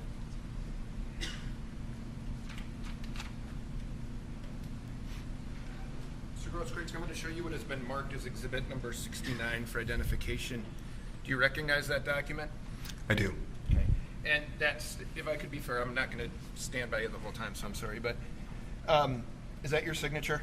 That is. Okay. And it appears that that is, it says on 8/25/20 at 11:30 p.m. at 6300 Sheridan Road, and then it goes on a narrative version of your statement. Is that right? Correct. Okay. And if I could, toward the end of that large paragraph, you'd agree it says, sometime during the incident, my Gen 4 Glock 27 that had a belt clip attached fell off my waist, correct? Correct. Okay. That's a lie, right? I wouldn't say that's a lie, no. You didn't take the Glock out of your back here and run with it? I did. So it didn't fall off your waist. It was in your hand. That's correct. So you would say that's not a lie? No, I would say it isn't. Okay, and you told that to multiple officers. Isn't that true? I don't know. Same exhibit, sir. The next sentence. I told multiple officers that I dropped my firearm, right? Correct. Okay. Now, you didn't drop your firearm. You were chasing Mr. Rittenhouse with your gun, right? Yes? You were chasing him with your gun? Yes? No. You didn't chase him down Sheridan Road, pulling your gun, chasing after him. That's a lie. You're saying that didn't happen. I'm not saying that it didn't happen, but I wasn't chasing the defendant. You were running after him? No. No. Okay. Did you ever get charged for not telling the truth to the police about dropping your gun? No. Did you ever tell the police in here on this statement that you actually had a firearm in your hand and pointed it at the defendant? No, I did not. You never told them you had a gun at all in terms of as you had an interaction with Mr. Rittenhouse. True? That is correct. And I know you said you don't know, but Jason Lakowski testified that he picked up that firearm that he believes belonged to you, and there was one in the chamber. Do you dispute that that could be true? No, I do not. Now, you had talked about your purpose of being there that evening. You're a member of our Wisconsin Revolution, are you not? No, I'm not. You're a member of the People's Revolution? No, I'm not. Have you spoken at their rallies? I haven't won. And during that rally, have you made statements such as, long live the revolution? I have. And you have no affiliation with them, though? Affiliation, yes. Okay, there's some of those people in the crowd today, aren't there? Yes. Now, your first statement to Officer, I think it's Birch, on the morning of the 26th,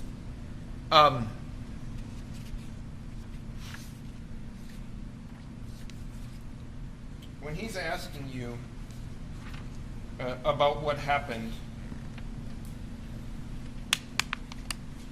if I have this right, you don't explain at all to him as to how you approached Mr. Rittenhouse with your gun, correct? Am I able to? I don't know. You don't know? I don't remember specifically on that document. Okay. No. In fact, 6 hours after you had been shot, you had a lawyer, right? Correct. Okay. And you wanted to stop the interview with the police because you had a lawyer, right? That is correct. And this is a civil lawyer, right? That is one thing that she represents, yes. Okay. And she's in court today, right? Yes, she is. Okay. And I know this wasn't addressed, but you have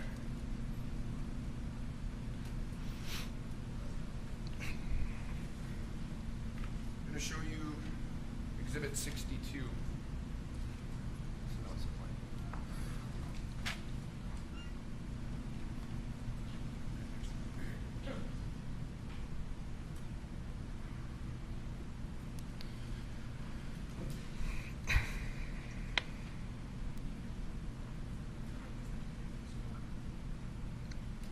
So I'm going to show you what has been marked as Exhibit number 62. This is a notice of claim. Is that right? That is correct. Okay. Filed on your behalf by your lawyer, right? That is correct, yes. Making a notice or telling, among others, the city and county of Kenosha that you would like $10 million. True? That is correct. Did you read this? I did. So are you aware in this document, you never mentioned that you actually possessed a firearm? You know that? That is correct. You left that part out, right? That is correct. Judge, I would move 62. Is there objection? No. Received. You then had, shortly thereafter, I want to say in October, I'm going to show you what is Exhibit 63. You have now filed a lawsuit in federal court. Is that right? That is correct. Did you read that? Yes, I did. Okay. In that document, you again failed to mention that you possessed a firearm. Is that right? That is correct. So in these documents that you are filing with courts, you are leaving out the fact that you had possessed a firearm when you were shot, right? That is correct. Okay. And this is, so to be fair, this is your testimony today, and how this case turns out has an impact on your ability to try to collect your $10 million, right? That is correct. So if he's convicted, if Mr. Rittenhouse is convicted, your chance of getting $10 million is better, right? I'm not entirely sure how that plays out. Haven't had any conversations with your lawyer about Well, that? you're not going to ask about conversations with his lawyer. Okay, fair enough.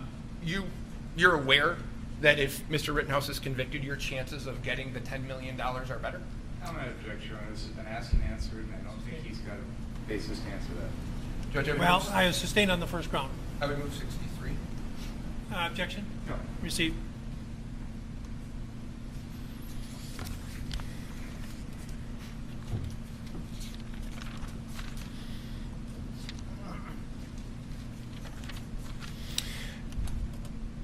So you were asked by Attorney Binger about a live stream that you had been running that evening, right?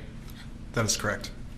All right. And there are, as far as I can tell, 3 instances in which you see, at least on that live stream, you see Mr. Rittenhouse. Do you agree with that? Yes, I would. Okay. Do you have them?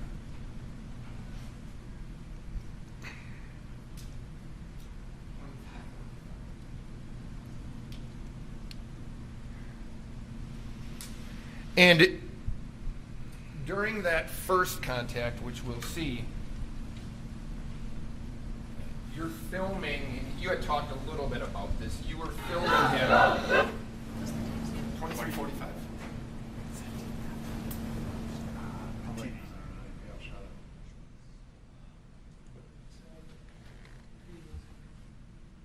That's fine. Just wait. You gotta put them all on.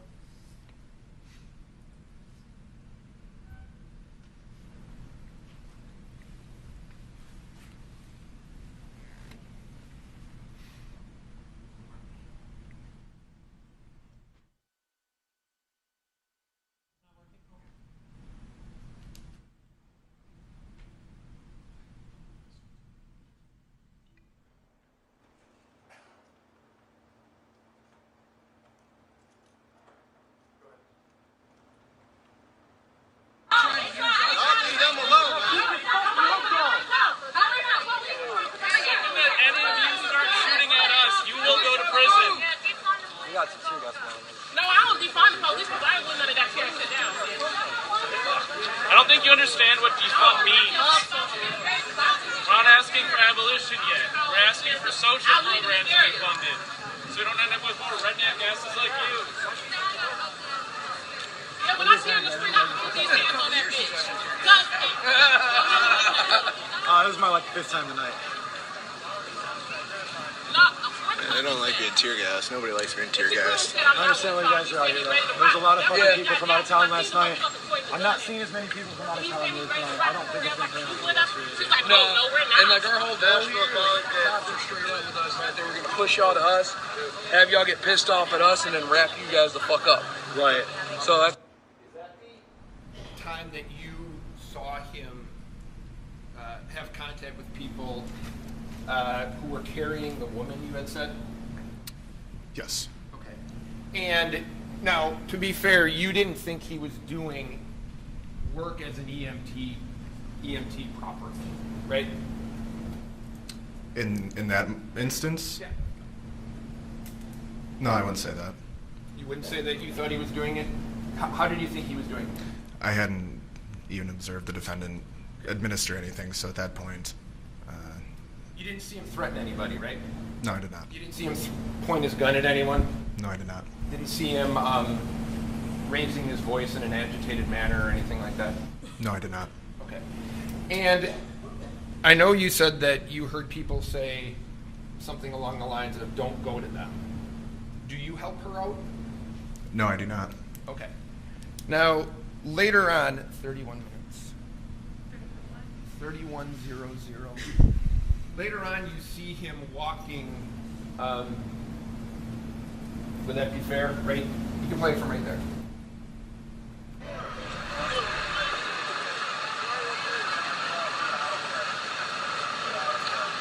Looks like the Boogaloo boys, the good old boys rolling up. Two right there. Keep going. Two right there.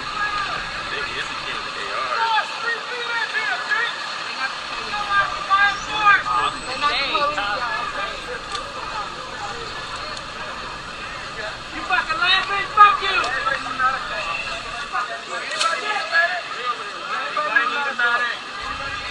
Yep. So you hear him say, "Anybody need a medic?" Right? Correct. Okay. Natalie, go ahead. On our own medics, you're good. You can go home.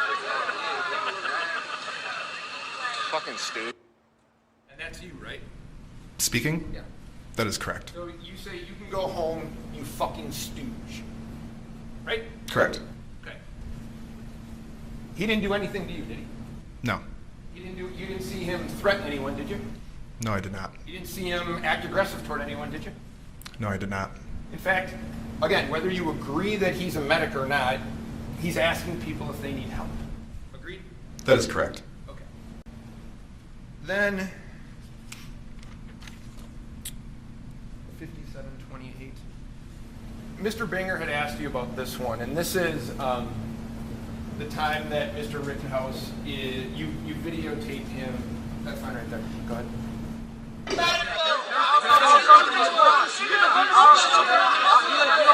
understand.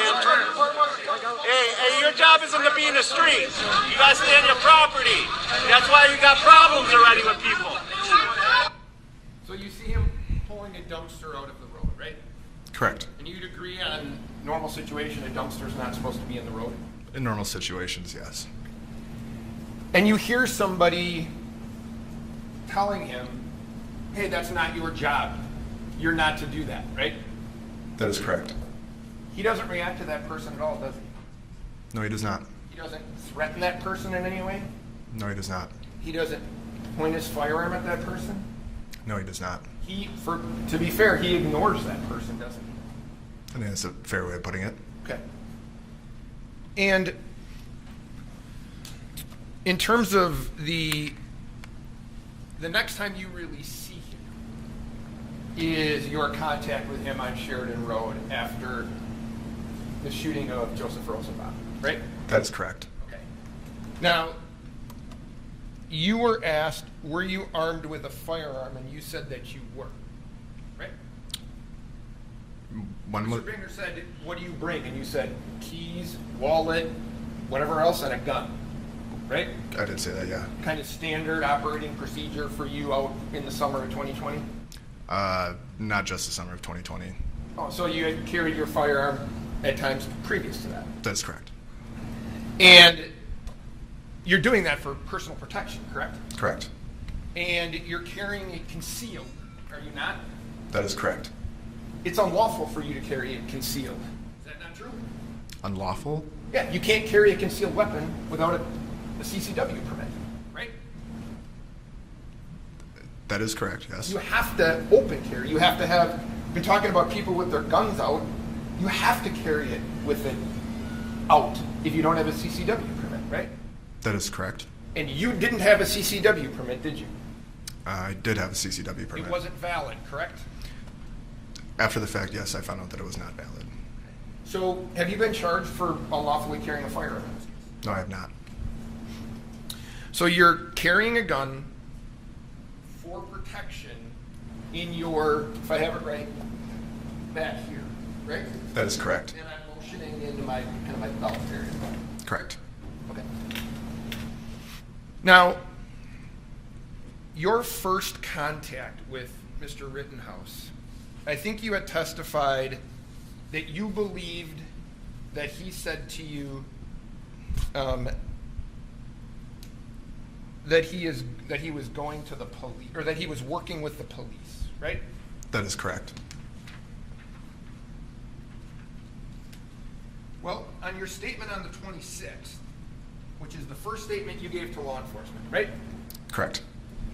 You told law enforcement, I heard the guy say, quote, that he pulled the gun on me first, unquote, right? That is correct. So you never say to the police during your interview, he told me he was working with you guys.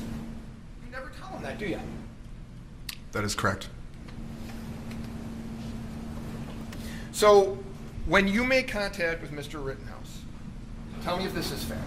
And I'm not, Mr. Binger's asked witnesses to do this, so I'm going to ask you to do the same. You've probably watched videos, you've probably seen all this. I'm asking you to put yourself back there at that time, okay? You know shots are fired, right? Correct. Okay. And the only information that you have is Mr. Rittenhouse saying, according to you, he pulled the gun on me first, right? Correct. And based on that, you believe there's an active shooter. Not solely on that, but yes. You don't have any information, correct? I had minimal information. And in fact, what he says to you was, I'm going to the police, correct? That is correct. And he's running toward the police, isn't he? That is correct. Okay. So what you, and tell me if this is right, you have no idea what happened with Mr. Rosenbaum, do you? Apart from, no. No. On that day? Correct. Okay. And he tells you he's running, and he tells you, whatever he tells you, I'm going to the police, or what you think is, he pulled the gun first, and he's running away from you, right? He's running north on Sheridan Road. Yes? Correct. And he's running away from where you're standing. True? Correct. You, at that point, pull a firearm out from your belt and begin to chase him. True? That is not true. I want the picture.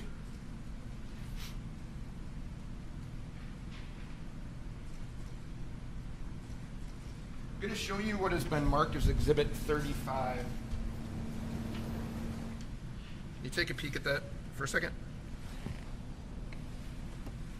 That's a picture of you, is that right? On the right-hand side with the blue cap and... Yeah. You can look there where this is you, right? Correct. Okay. And you're digging into your waistband in the back, are you not? Yes. That's where your gun is located, is it not? That is correct. Okay. Do you see Kyle Rittenhouse in this picture? I don't think so, no. Okay. So, if we can be fair here, This isn't him, right? No, it is not. Then you don't believe that's him. I don't believe so, no. And you'd agree none of these other people are him either. I think that's a fair thing to say, yes. Okay. What do you think, to the best of your ability, how far that guy's ahead of you?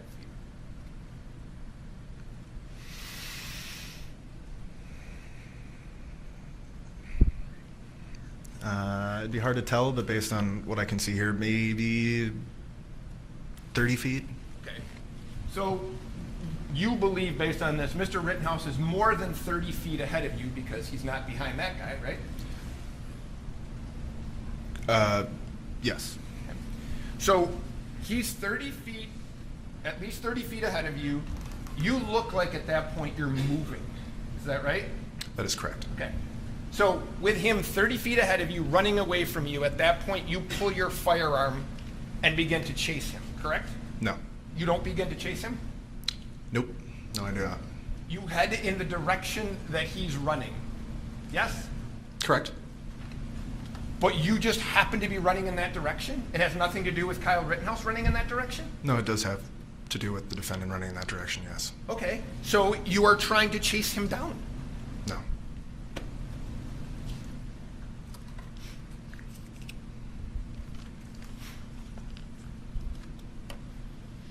You can hear people yelling at that point, get him, get his ass, things like that, right?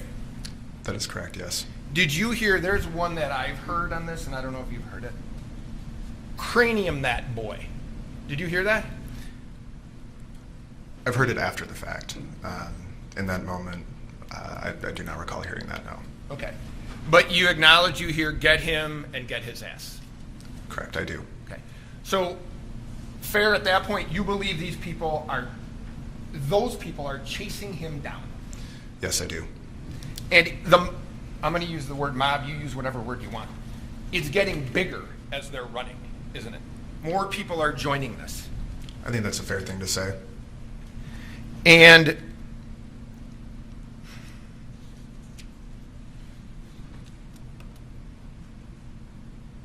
you believe, well, tell me if this is true.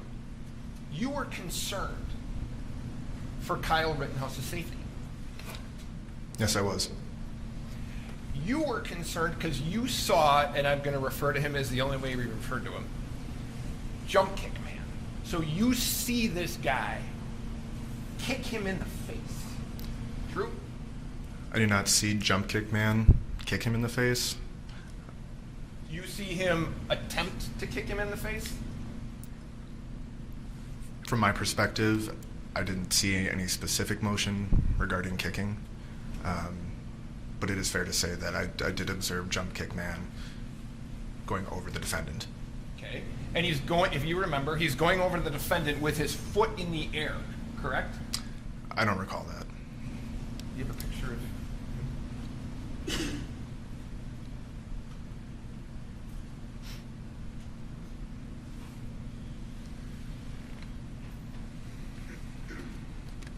And before I bring it up, to be fair, you're making up ground on Mr. Rittenhouse, correct? As you're running in his direction. Correct. Correct. Okay, you eventually catch him. Correct. Come up to him, right? Correct. Okay.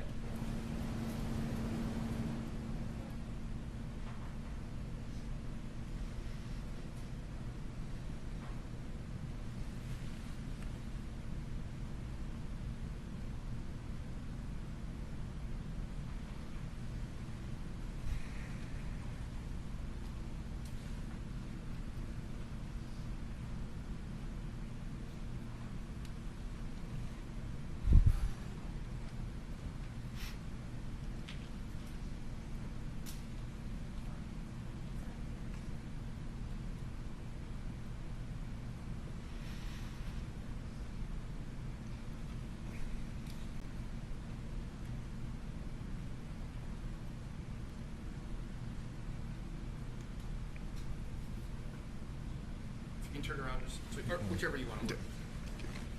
You see that going on, correct? Correct. Okay, so if we're being honest with one another, he appears to be trying to kick him in the face, right? In this photograph, yes. Okay. How far away from this when it's going on, are you?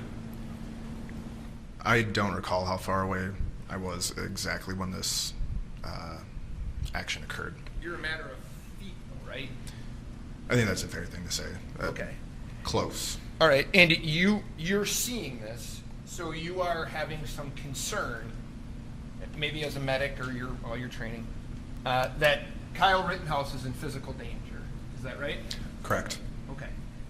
So, and you believe he's in physical danger because he's being attacked, right? That's fair. It's a fair thing to say, yes. Okay. So you see this, then you see, can you bring up the Huber picture, please? Then you see Mr.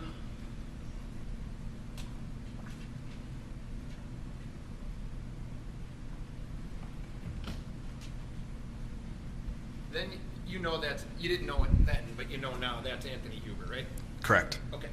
And you saw this happening, right? Correct. And it was no more from me to you away probably at that point, true?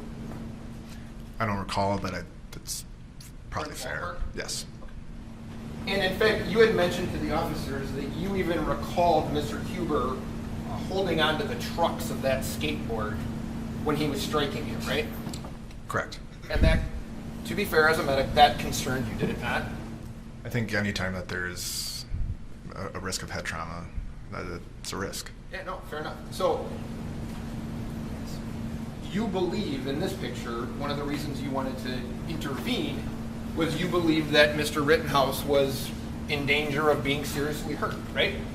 In part, yes. And you had mentioned to the police that evening that you tried telling Mr. Huber, you just said the guy, but you tried telling the guy to stop hitting him with the skateboard. Is that right? That is what I put in my statement, yes. Is that true? With the benefit of hindsight, I don't believe that to be true, no. Okay, so when you told that to the police that you told the guy with the skateboard to stop hitting him, that's not correct, that's not true. That is correct.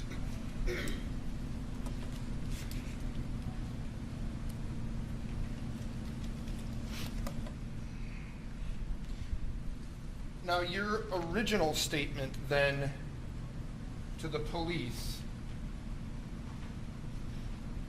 was, I tried telling the guy to stop hitting him with the skateboard. The guy on the ground then turned over, racked the weapon, and pointed his gun at me and shot me, right? That is correct, yes. You omitted the fact that you ran up on him and had a Glock pistol in your hand, right? You left that out. Correct. Would you think in a case where you are shot that providing the police information that you were possessing a firearm at the time would be relevant? I think that's fair, yes. Okay. But you didn't think it was relevant to tell him that day, correct? It's not that I didn't think it wasn't relevant. After the defendant had shot me, I had just gotten out of surgery when the Kenosha police officers had arrived and just gone through one of the most traumatic experiences in my life, both emotionally and physically. I'd just gotten out of surgery. Had just been sedated. I was on pain meds. So, Go ahead, I'm sorry. I don't want to interrupt you. sorry. It wouldn't have been a purposeful omission. You were asked at that same statement what you did for work, and you refused to answer that, right? That is correct. So you made a conscious decision to not answer that. That is correct. You weren't so drugged that you couldn't answer that question, right? I refused because I was worried for my safety. My point is that you had a thoughtful process not to answer that. True? That is correct. You told this officer specifically what Mr. Rittenhouse was wearing, correct? That is correct. You had a thoughtful process, even though you just got out of surgery and were drugged and whatever else was going on, which I understand. You were still able to answer all those questions to the best of your ability, and they were accurate, right? To the best of my ability, yes. Okay. So the fact that you failed to mention that you possessed a firearm when you were shot and that you dropped it, were those things that you forgot because of your medication?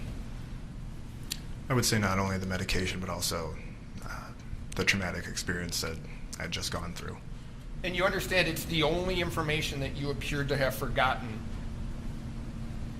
that puts you with a gun directly in front of him, right? That is correct.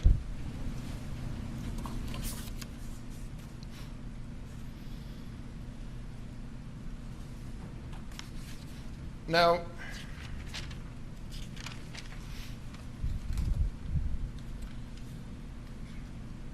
you are also then interviewed again by law enforcement in September.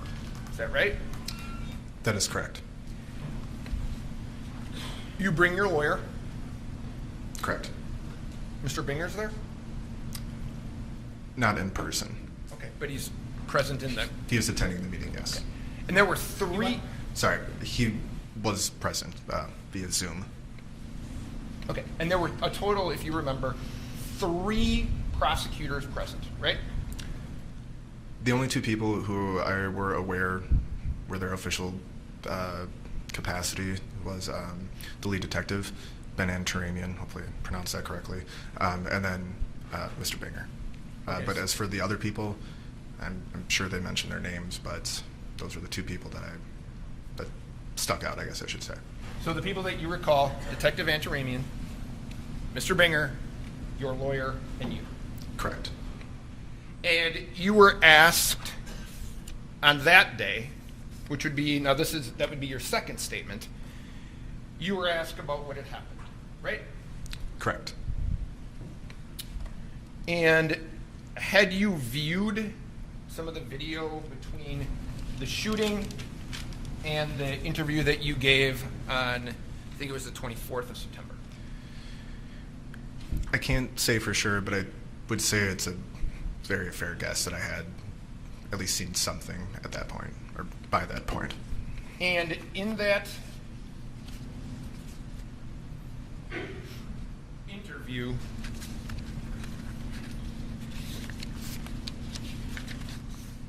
you don't answer any questions about the shooting, do you? No, I do not. This lead detective on a homicide case, where you are also shot, is trying to gather information to figure out exactly what went on, and you refuse to answer questions about that, right? Specifically about the shooting? Yeah. That is correct. Was that your decision or your lawyer's decision? That was the advice that my counsel gave me. So your counsel wouldn't let you answer questions about your involvement. True? I wouldn't say that she wouldn't let me, but she advised against it. So your statements about what actually happened, first time that we're getting an insight as to what actually happened is today, right? I don't think that's accurate. Well, on the 24th, you refused to answer questions, right? The 24th of... September. Correct. And the day after the incident, you acknowledge you left out the fact that you even had a gun, right? That is correct.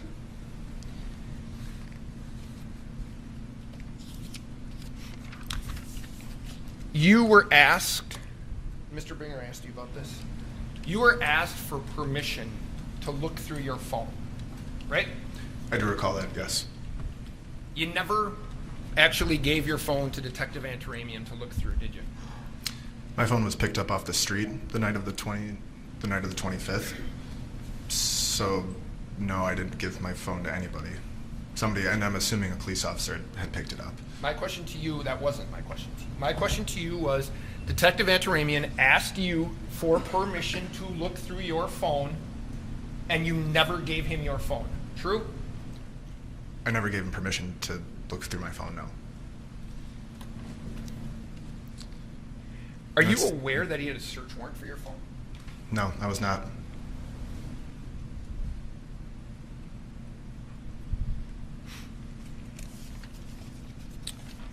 So,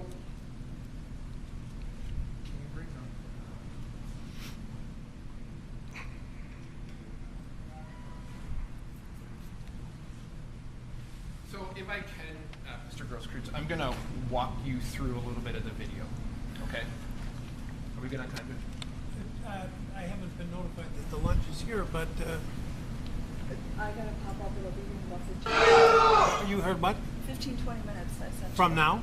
Yes, from noon. Okay. Yeah. It's up to you. Well, are you fine with time? You had asked for 12 to 1. Right. You are in the middle of an examination, so I will, I'll hear from you guys as to what you want to do. If it's not here, I'm fine. I'm ready to continue. I just didn't know if he had a problem. I just was hoping for an hour, whenever we Okay. break. I'll give you an hour whenever we stop. Thank you. Okay. Okay, so just, I'm going to have you stop it a lot. Okay, go ahead.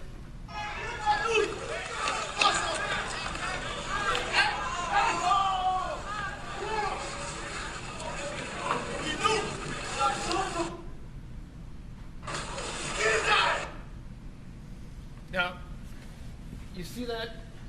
This isn't you, but you see this gentleman right here?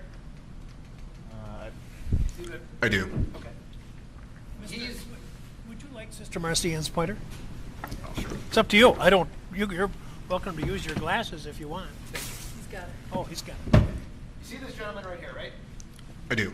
Okay, now you agree he advanced on what ran after, came up to Mr. Rittenhouse, right? Can you rewind just slightly? Can you just go, if you know, go back 10, but. Yep. So, you agree that he runs up to Mr. Rittenhouse and then applies the brakes, right? I do. Okay, and you'd agree that he's me to you away. And that's a Okay. fair assessment, yes. 2-3 feet. He's advancing on Mr. Rittenhouse, and you'd agree he puts his hands up, and Mr. Rittenhouse never fires his gun. Correct? That is correct. Okay. Now, you're off screen here at this point, right? You haven't come into the frame yet? No, I have not. Okay. That is, for lack of a better term, this gentleman right here. This is Jump Kick Man, right? I believe so, yes. So, you can play it. So, you now see that Jump Kick Man kicked Mr. Rittenhouse in the face, and 2 shots are fired, correct? With this video, yes. Okay. You hear that, right? In the moment, yes, I did hear it. Okay. Now, if you can see, and we'll play it, I'm not trying to trick you. This is Mr. Huber, correct? It is hard to see with whatever is blocking. Okay. Play it for a second. Okay, that's Mr. Huber, right? That is correct, yes. Now, this person here that's just coming into the frame, that's you. That is correct, yes. Okay. And you are running, correct? Yes, I was. Okay. Now, you had originally said that you wanted, you were going to tell Mr. Huber to stop beating him, but now you understand that you didn't say anything. You were just running, whatever word you want. You're moving towards Mr. Rittenhouse, right? That is correct, yes. Okay.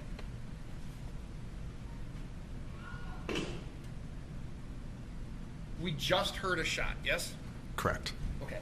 And to be fair, that you put on the brakes, right? You were running, you then almost stop in your tracks. Fair enough? Correct. Okay. And I don't know if your arms are up at that point, but it looks like you're kind of protecting your head at that point. Is that fair? That is correct. Okay. How far do you think you are away from him at that point, to the best of your ability?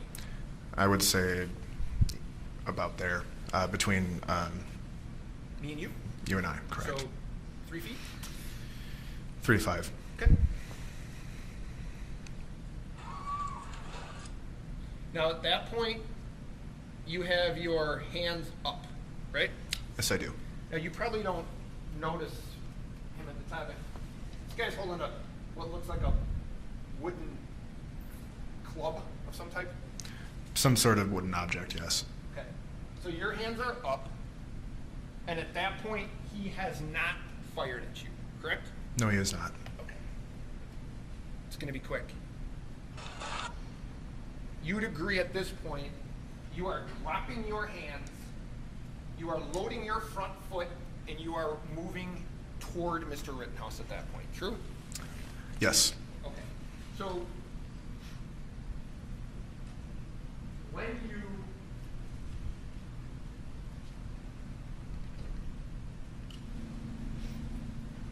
were shot, can you bring up the photo? You'd agree, and now wait, how close do you think you are to him at that point? 3 feet. Okay. If it was 5 feet before, it would. So tell me if I've got the lay of the land. At this point, you're holding a loaded, chambered Glock 27 in your right hand. Yes? that is correct. Yes. You are advancing on Mr. Rittenhouse, who is seated on his butt, right? That is correct.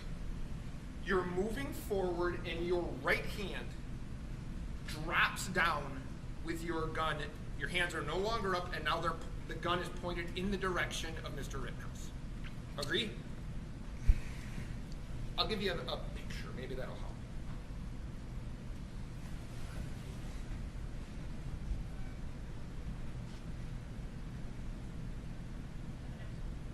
What?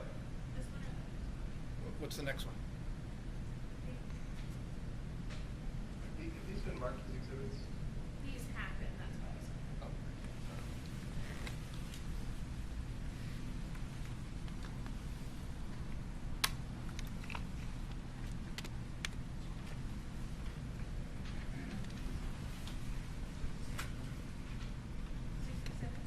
So, Mr. Grosskreutz, I'm going to show you what has been marked as Exhibit 67. That's a photo of you, yes? Yes. Okay. That's Mr. Rittenhouse? Correct. Okay. Now, you'd agree your firearm is pointed at Mr. Rittenhouse, correct? Yes. Okay. And once your firearm is pointed at Mr. Rittenhouse, that's when he fires his gun. Yes? No. Sir, look, I don't want to. Does this look like right now your arm is being shot? That looks like my bicep being vaporized. Yes. Okay. And it's being vaporized as you're pointing your gun directly at him. Yes? Yes. Okay, so when you were standing 3 to 5 feet from him with your arms up in the air, he never fired, right? Correct. It wasn't until you pointed your gun at him, advanced on him, with your gun, now your hands down, pointed at him, that he fired, right? Correct.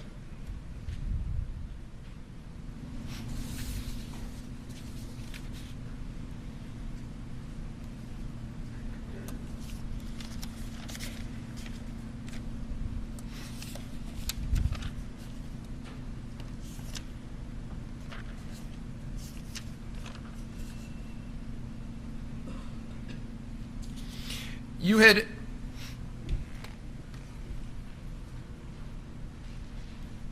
mentioned that you believe that he was re-racking. I don't know much about guns, but you had mentioned that you believed he was re-racking his gun or something, right? That is correct. Yes. Okay. Now, this is your. Tell me if this is right.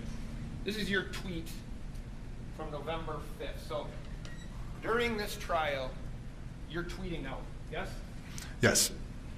And you tweet out to whoever these people are, make sure you look and listen for the defendant's firearm malfunction, and then you have a winky emoji face. Is that right? That is correct. Yes. Okay. So this is, the 5th was yesterday? That would have been Friday. Time's flying, Judge. So Friday at 7:45, and what's the winky emoji face for? I believe that was in response to whoever the original poster is on there. I don't know what the original post was, but it was more than likely in response to this person's opinion that they had posted. Now, you had said that you were looking for a non-lethal way to end this interaction? That is correct, yes.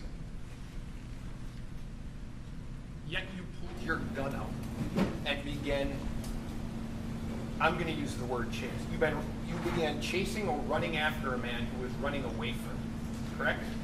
That is correct. Now, you had said, and you were asked about the do no harm and the tattoo on your arm and things like that, right?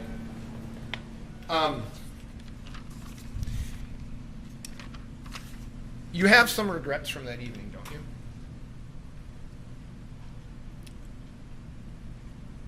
No. Well, Jacob Marshall's your roommate, isn't he?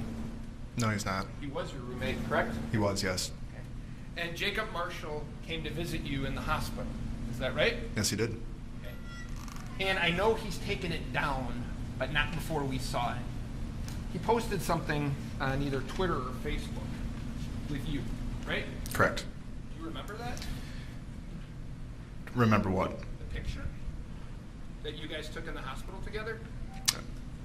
Yes, I do.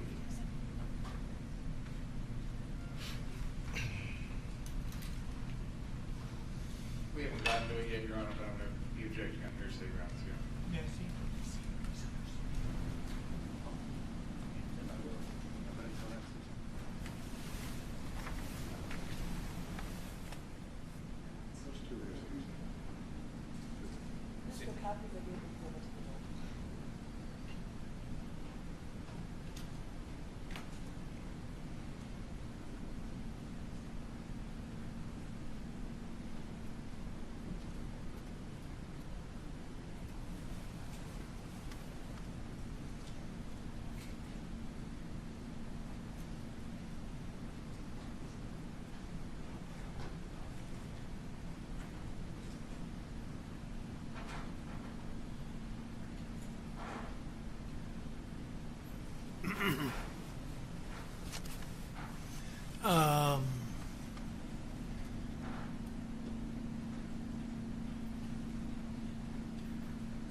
We need to talk about this.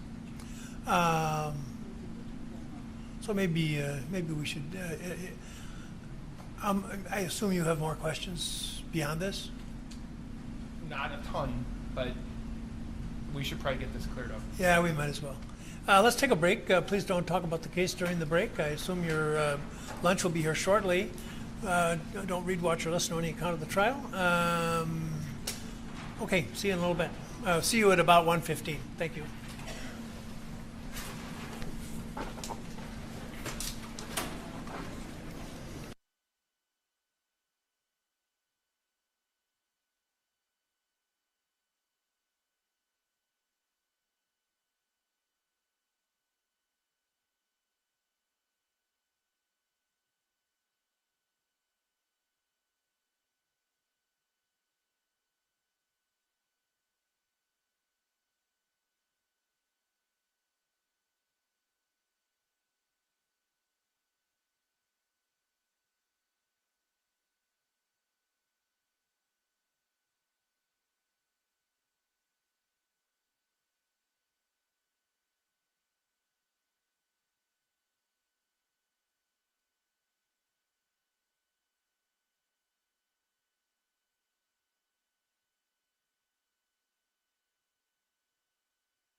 Why isn't this hearsay? Well, we'll start there. Judge, I believe I can ask Mr. Grosskreutz if he said it. That's not hearsay. Did you say this to Mr. Marshall? I'm not asking. Well, sorry. Well, go ahead. Go ahead. He can deny it, right? And then I can call Mr. Marshall, which he was in court. Now he's under subpoena. Oh, he's here. Well, he left. Where is he? I don't know. He was sitting in court. He got served with a subpoena. and he is gone. Well, let's find out right now whether he's here, because if he isn't here and he was served with a subpoena to appear when? Wednesday. Yeah, not till Wednesday. Okay. He's going to be in our case in chief. Okay. So Okay. I believe I can ask a witness if they've made a statement. If that witness denies it, then I would call somebody to impeach that witness. State? I agree with everything, but what was being marked there was a Facebook post from Jacob Marshall, and that's my objection. Jacob Marshall's Facebook post is hearsay. They can call him to testify. He's not asking to offer the exhibit, I don't think, not yet anyway. He wants to ask him about the content. That, as far as that goes, Your Honor, that's fine. I anticipated the exhibit was about to be used since it was in the process of being marked, and that's why I said, Your Honor, I'm going to be objecting on hearsay grounds, because the exhibit is hearsay. So, Judge, I'm going to ask him if he's in this picture, which he is, and if that's Mr. Marshall in the picture, which I believe it is. I'm not going to, at this point, I'm not going to ask that the jury see it, but I'm going to ask him about the content of it. And then based on his answer, I'm going to call Mr. Marshall to testify if he denies it.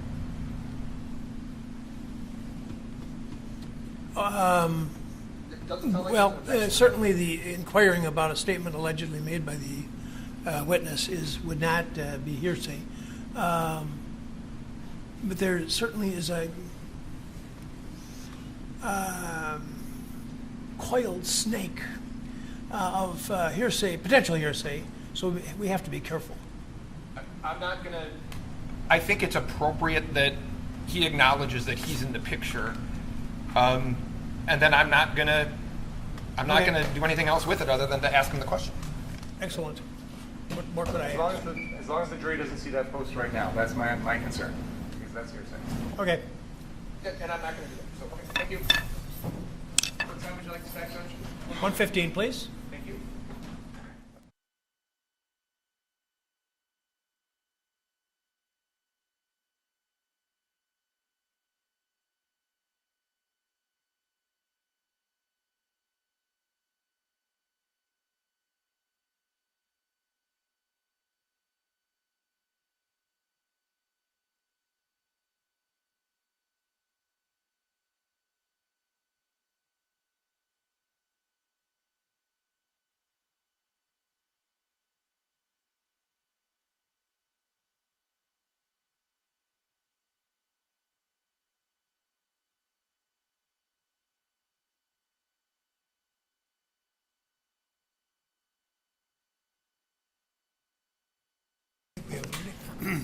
All right, how was the KFC? Very good, huh? Okay, and did you have enough? Okay, let's proceed. Mr. Grosskreutz, I'm going to approach you for a second if I can. And I'm showing you what has been previously marked as Exhibit 69. Do you agree that the statement that I had previously showed you that you had given the police on the 26th, is that right? Yes. So on this document, it's marked 2520. I don't know if that's reference to the time of the incident, but Right. this statement was given. It looks like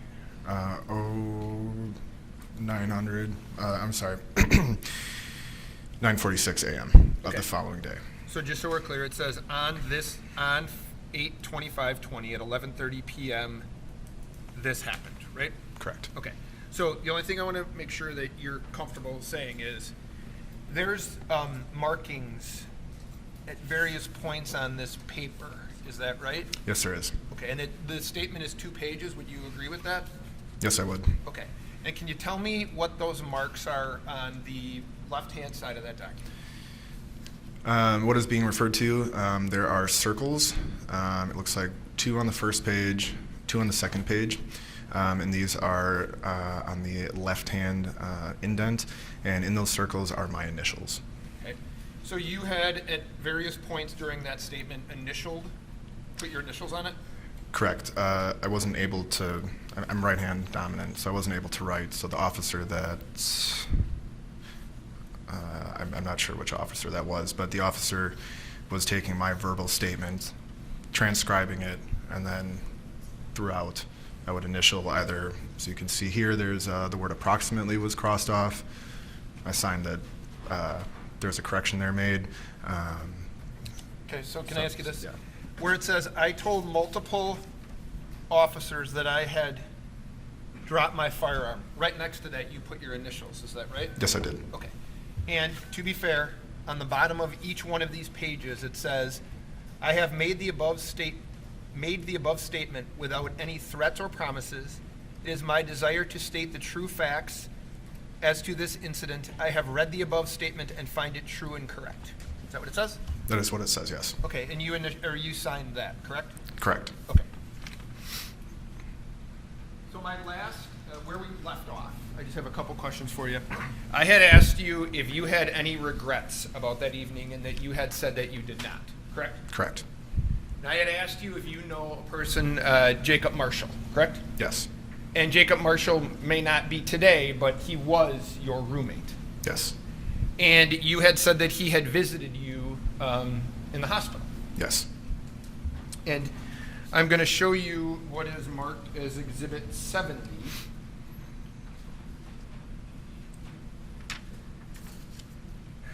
I'm not interested in the stuff on the right now. I'm just interested in the photograph. Okay? Is that a photograph of you and Mr. Marshall? Yes, it is. Okay. Does that appear to be taken after you had suffered the injury to your arm? Yes. Okay. And that's at a hospital. Is that fair? Yes. Okay. Now, you had said you didn't have any regrets. Did you tell Mr. Marshall that your only regret was not killing the kid and hesitating to pull the gun before emptying the entire mag into him? No, I never said that. You didn't tell that to your roommate? Objection, answer, answer. You didn't tell that to Mr. Marshall? No, I did not. Very good. Thank you, sir.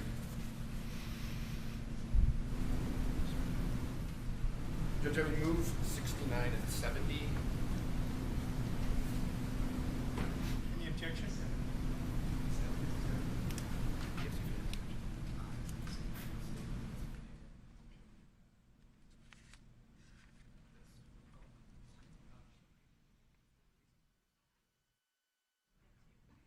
You can do it after if you want. Your Honor, can we talk about those two exhibits afterwards? I do have objection to both of them. Yep. Okay, thank you. Okay, Mr. Grosskreutz, I just have a few follow-up questions here. At one point in the video that was played for you by the defense, you referred to the defendant as a boogaloo boy. What did you mean by that?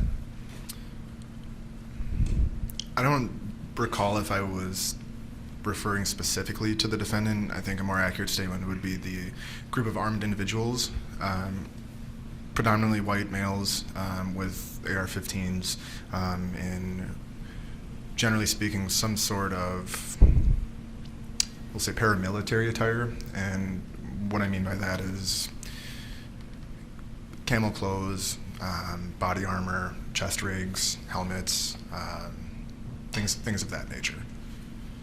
Is it fair to say, Mr. Grosskreutz, that no matter what you tell us or remember, everything you did that night's on video or photographed, correct? That is true. I want to play a little bit of Exhibit 57. Can we go to the 31-minute mark, please? 31 minute. This was a portion of the exhibit that was played for you on cross-examination, and I just want to go back to that for a moment.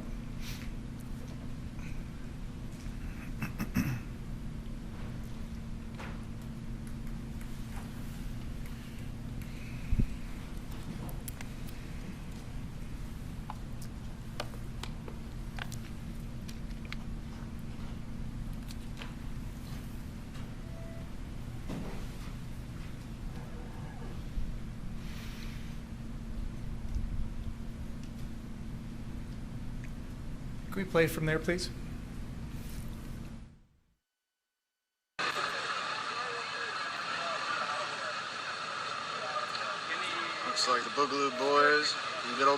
rolling up. 2 right there. 2 right there.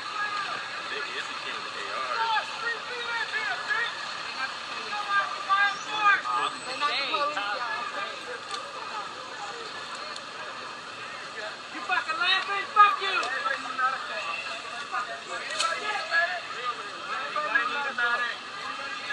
Yo, we got our own medics. You're good. You can go home. The voice that's heard there saying, "We got our own medics, you can go home," that's your voice, right? Yes, it is. Why did you say that? It was my interpretation throughout the events of August 25th that these armed individuals, whether they were Boogaloo Boys, Proud Boys, etc., all had we'll say, a homogeneous appearance. Again, meaning the rifles, the body armor, and what I had inferred throughout the events of that night, that these groups of people weren't received very friendly towards other demonstrators, and in specifically to reference the defendant, it was also my interpretation that the defendant lacked the necessary experience, potentially the necessary knowledge to adequately fulfill his self-proclaimed role as a medic. Can we now go to the 57-minute and 36-second mark in this video, please?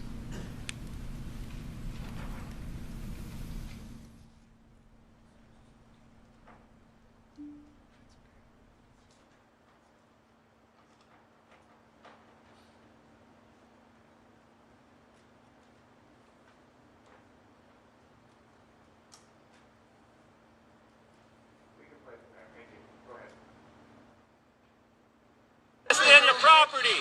That's why you got problems already with people. Here's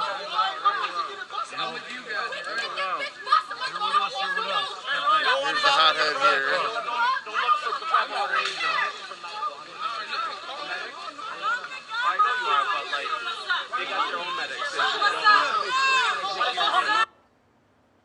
You were asked a question about the defendant's reaction at that very moment in time when he was told by someone, "Don't go out in the street, stay on your property." And you were asked if the defendant reacted in any certain way. Do you know if he came and spoke with anyone about that comment at that moment in time? No, I do not. Okay.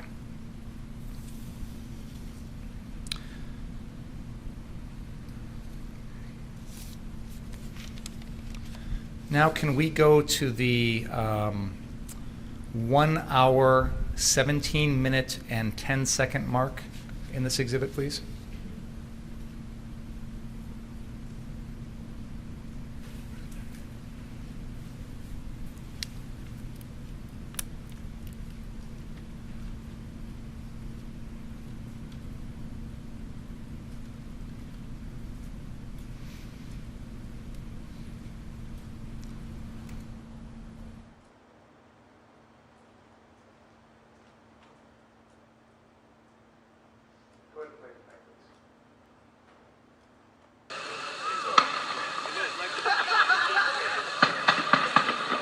That sounded like gunshots. It sounds like multiple gunshots. People are scattering. Now this is southbound on Sheridan. This is, I was just at 60th. Looks like they even set up a recliner. Oh, 110%, bro. Yeah, dude. 100.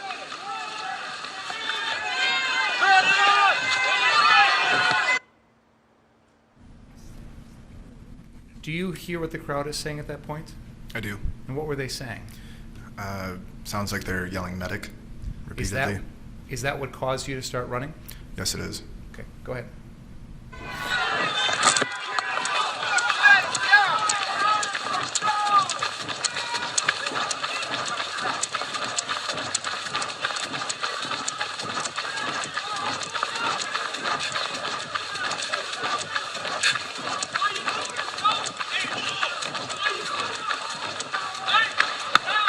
shots. Why are you shooting? Hey, what are you doing? You shot somebody? Who shot? Who shot? Go back 10 seconds and play that again, please.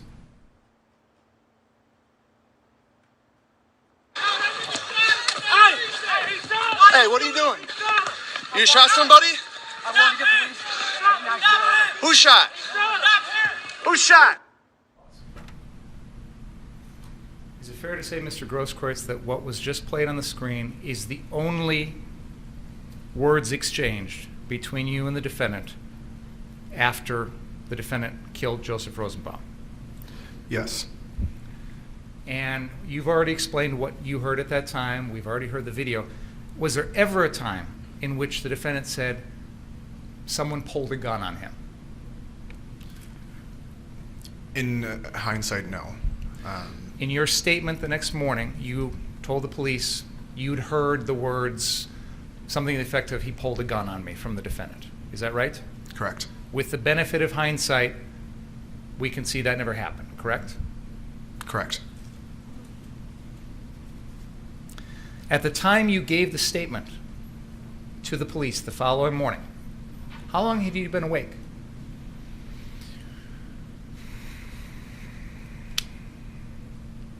A couple hours, no more. After surgery? After surgery, yes. And before surgery, you'd been awake all day Tuesday, right? Yes.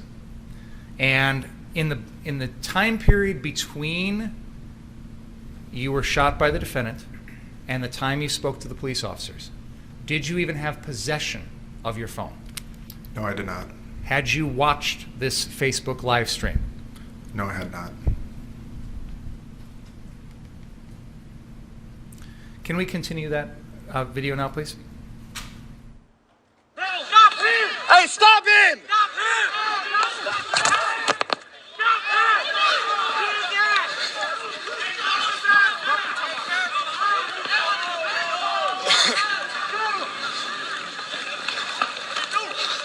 Shoot someone! Get his ass!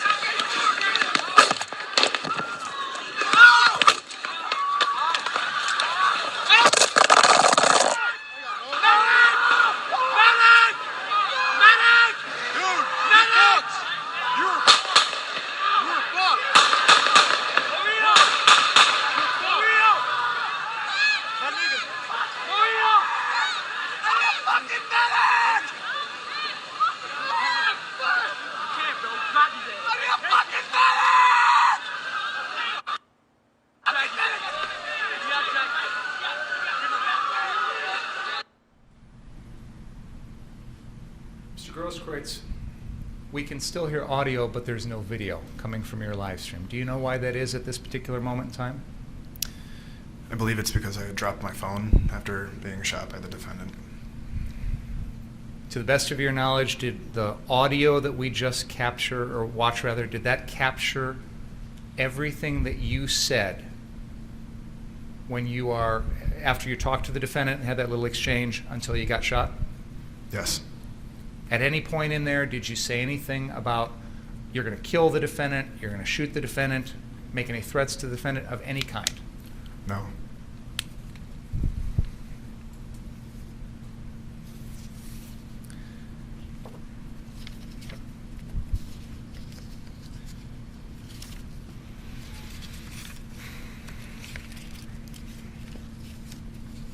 Can we please pull up exhibit number 5?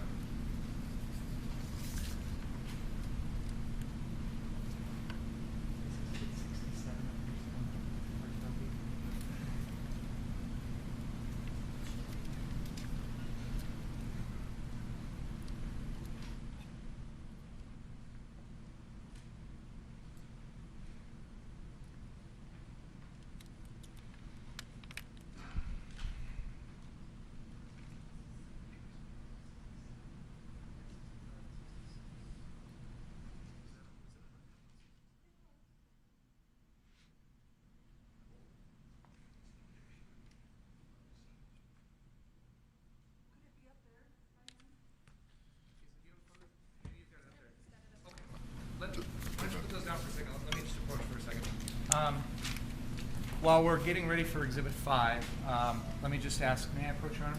Go ahead. Mr. Grosskreutz, the defense has shown you a photograph which has been marked as Exhibit number 65. I'm just going to hold that up for you. Does this show you with your hands raised before the defendant shoots you? Yes. Okay. And I think this has been on the TV screen, but I'll just show the jury. Are you pointing your gun at the defendant here? No, I'm not.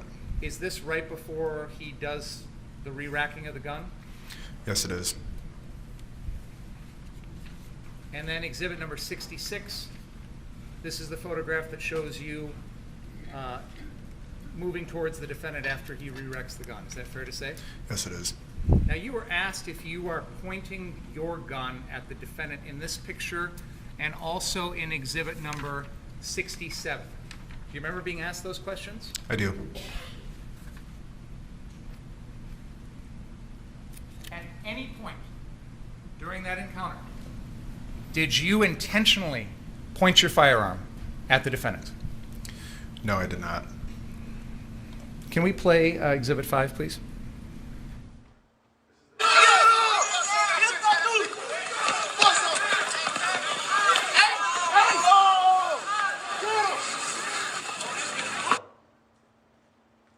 At this point in the video, there are people that are running in the same direction as the defendant. Are you even on screen yet?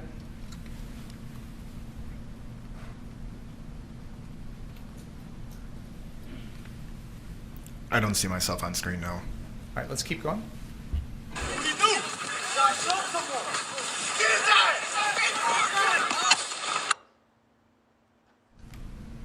The person that attempts to kick the defendant has flown over the defendant. Mr. Huber is approaching the defendant. Are you even on screen yet?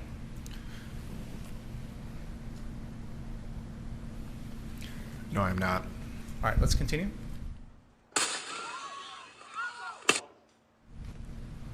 Now, at this moment in time, you are on the screen, and it appears that you're sort of crouching, like crouching down as if what? What were you thinking at that moment? Why were you doing that? First, yes, that is me on the screen crouching, and it was reactionary instinct, I guess is a good way to put it, and the best way that I could describe that is, one, the noise from the shot. I mean, it's a very large caliber firearm, and I think that in of itself probably startled me. But then my immediate next thought was I could be shot next. If your intent was to shoot the defendant with your Glock pistol, would you have gotten that close to him? If that was my intent, no. If that was your intent, you wouldn't have done that. Exactly. Right, correct. Let's keep going for just a second, please.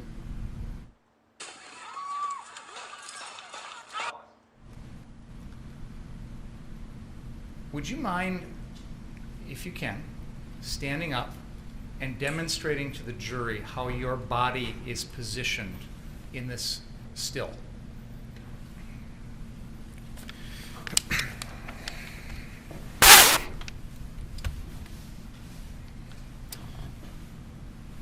So if A microphone? We get your microphone.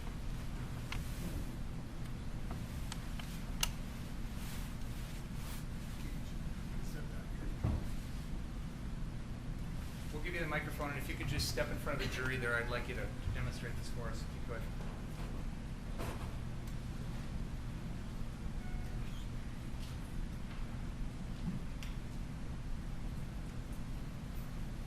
All right.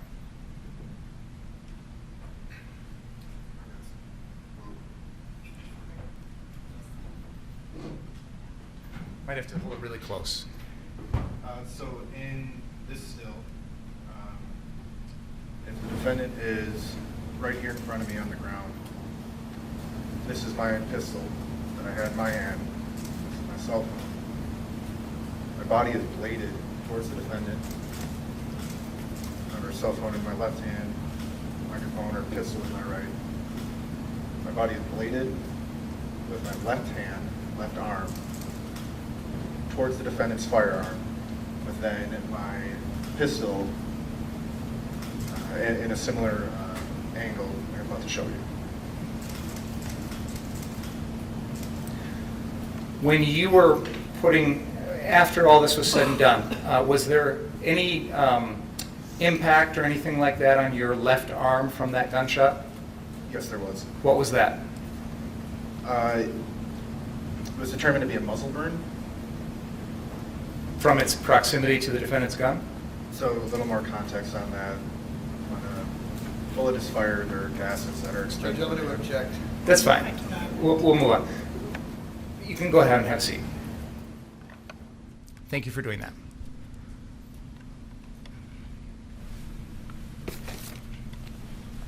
At that moment in time, right before you got shot by the defendant, did you feel there was an imminent danger that the defendant was going to kill you? Yes, absolutely.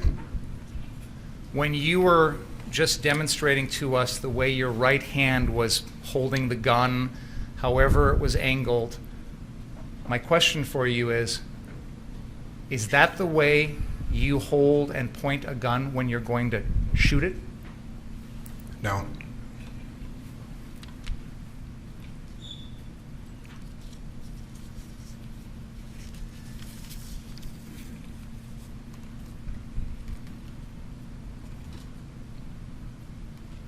I have no further questions.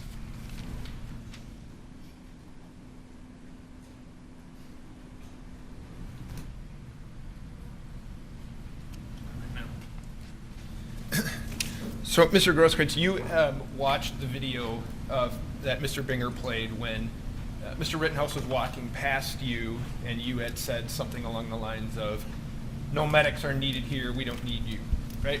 Yes. Okay. And you were saying that, oh, here come some Boogaloo boys. You've never met Mr. Rittenhouse before, have you?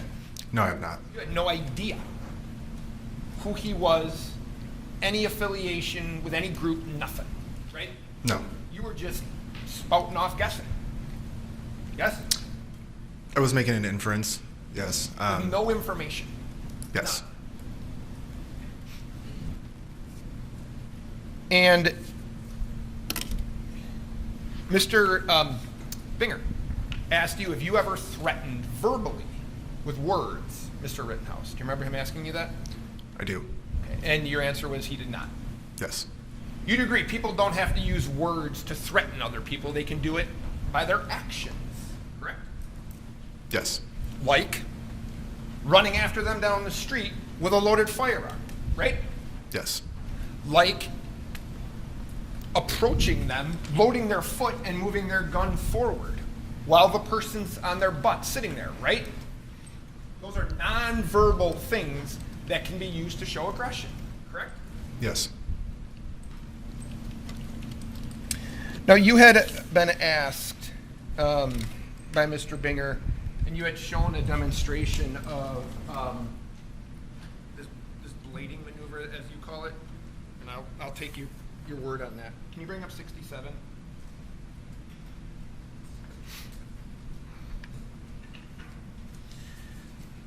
So,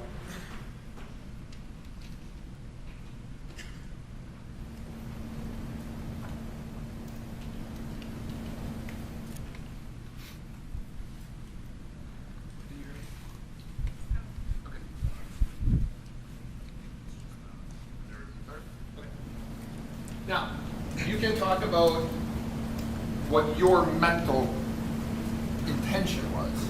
You'd agree what everybody's looking at is you pointing a gun at a person's head, right? As well as the defendant pointing his firearm at me. Absolutely. But you are, by your own admission, pointing a pistol from less than 3 feet away at his head. Agreed? No, I don't agree with that. You don't agree that that gun is pointed in the direction of Mr. Rittenhouse's head? You don't agree with that? In the direction, yes, but directly, no.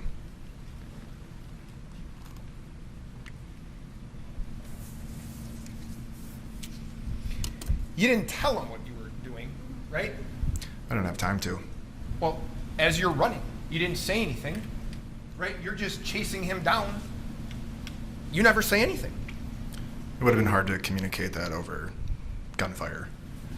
My question to you is, you never said a word to him other than approach him with your gun out from 3 feet away, right? Yes. I have nothing else.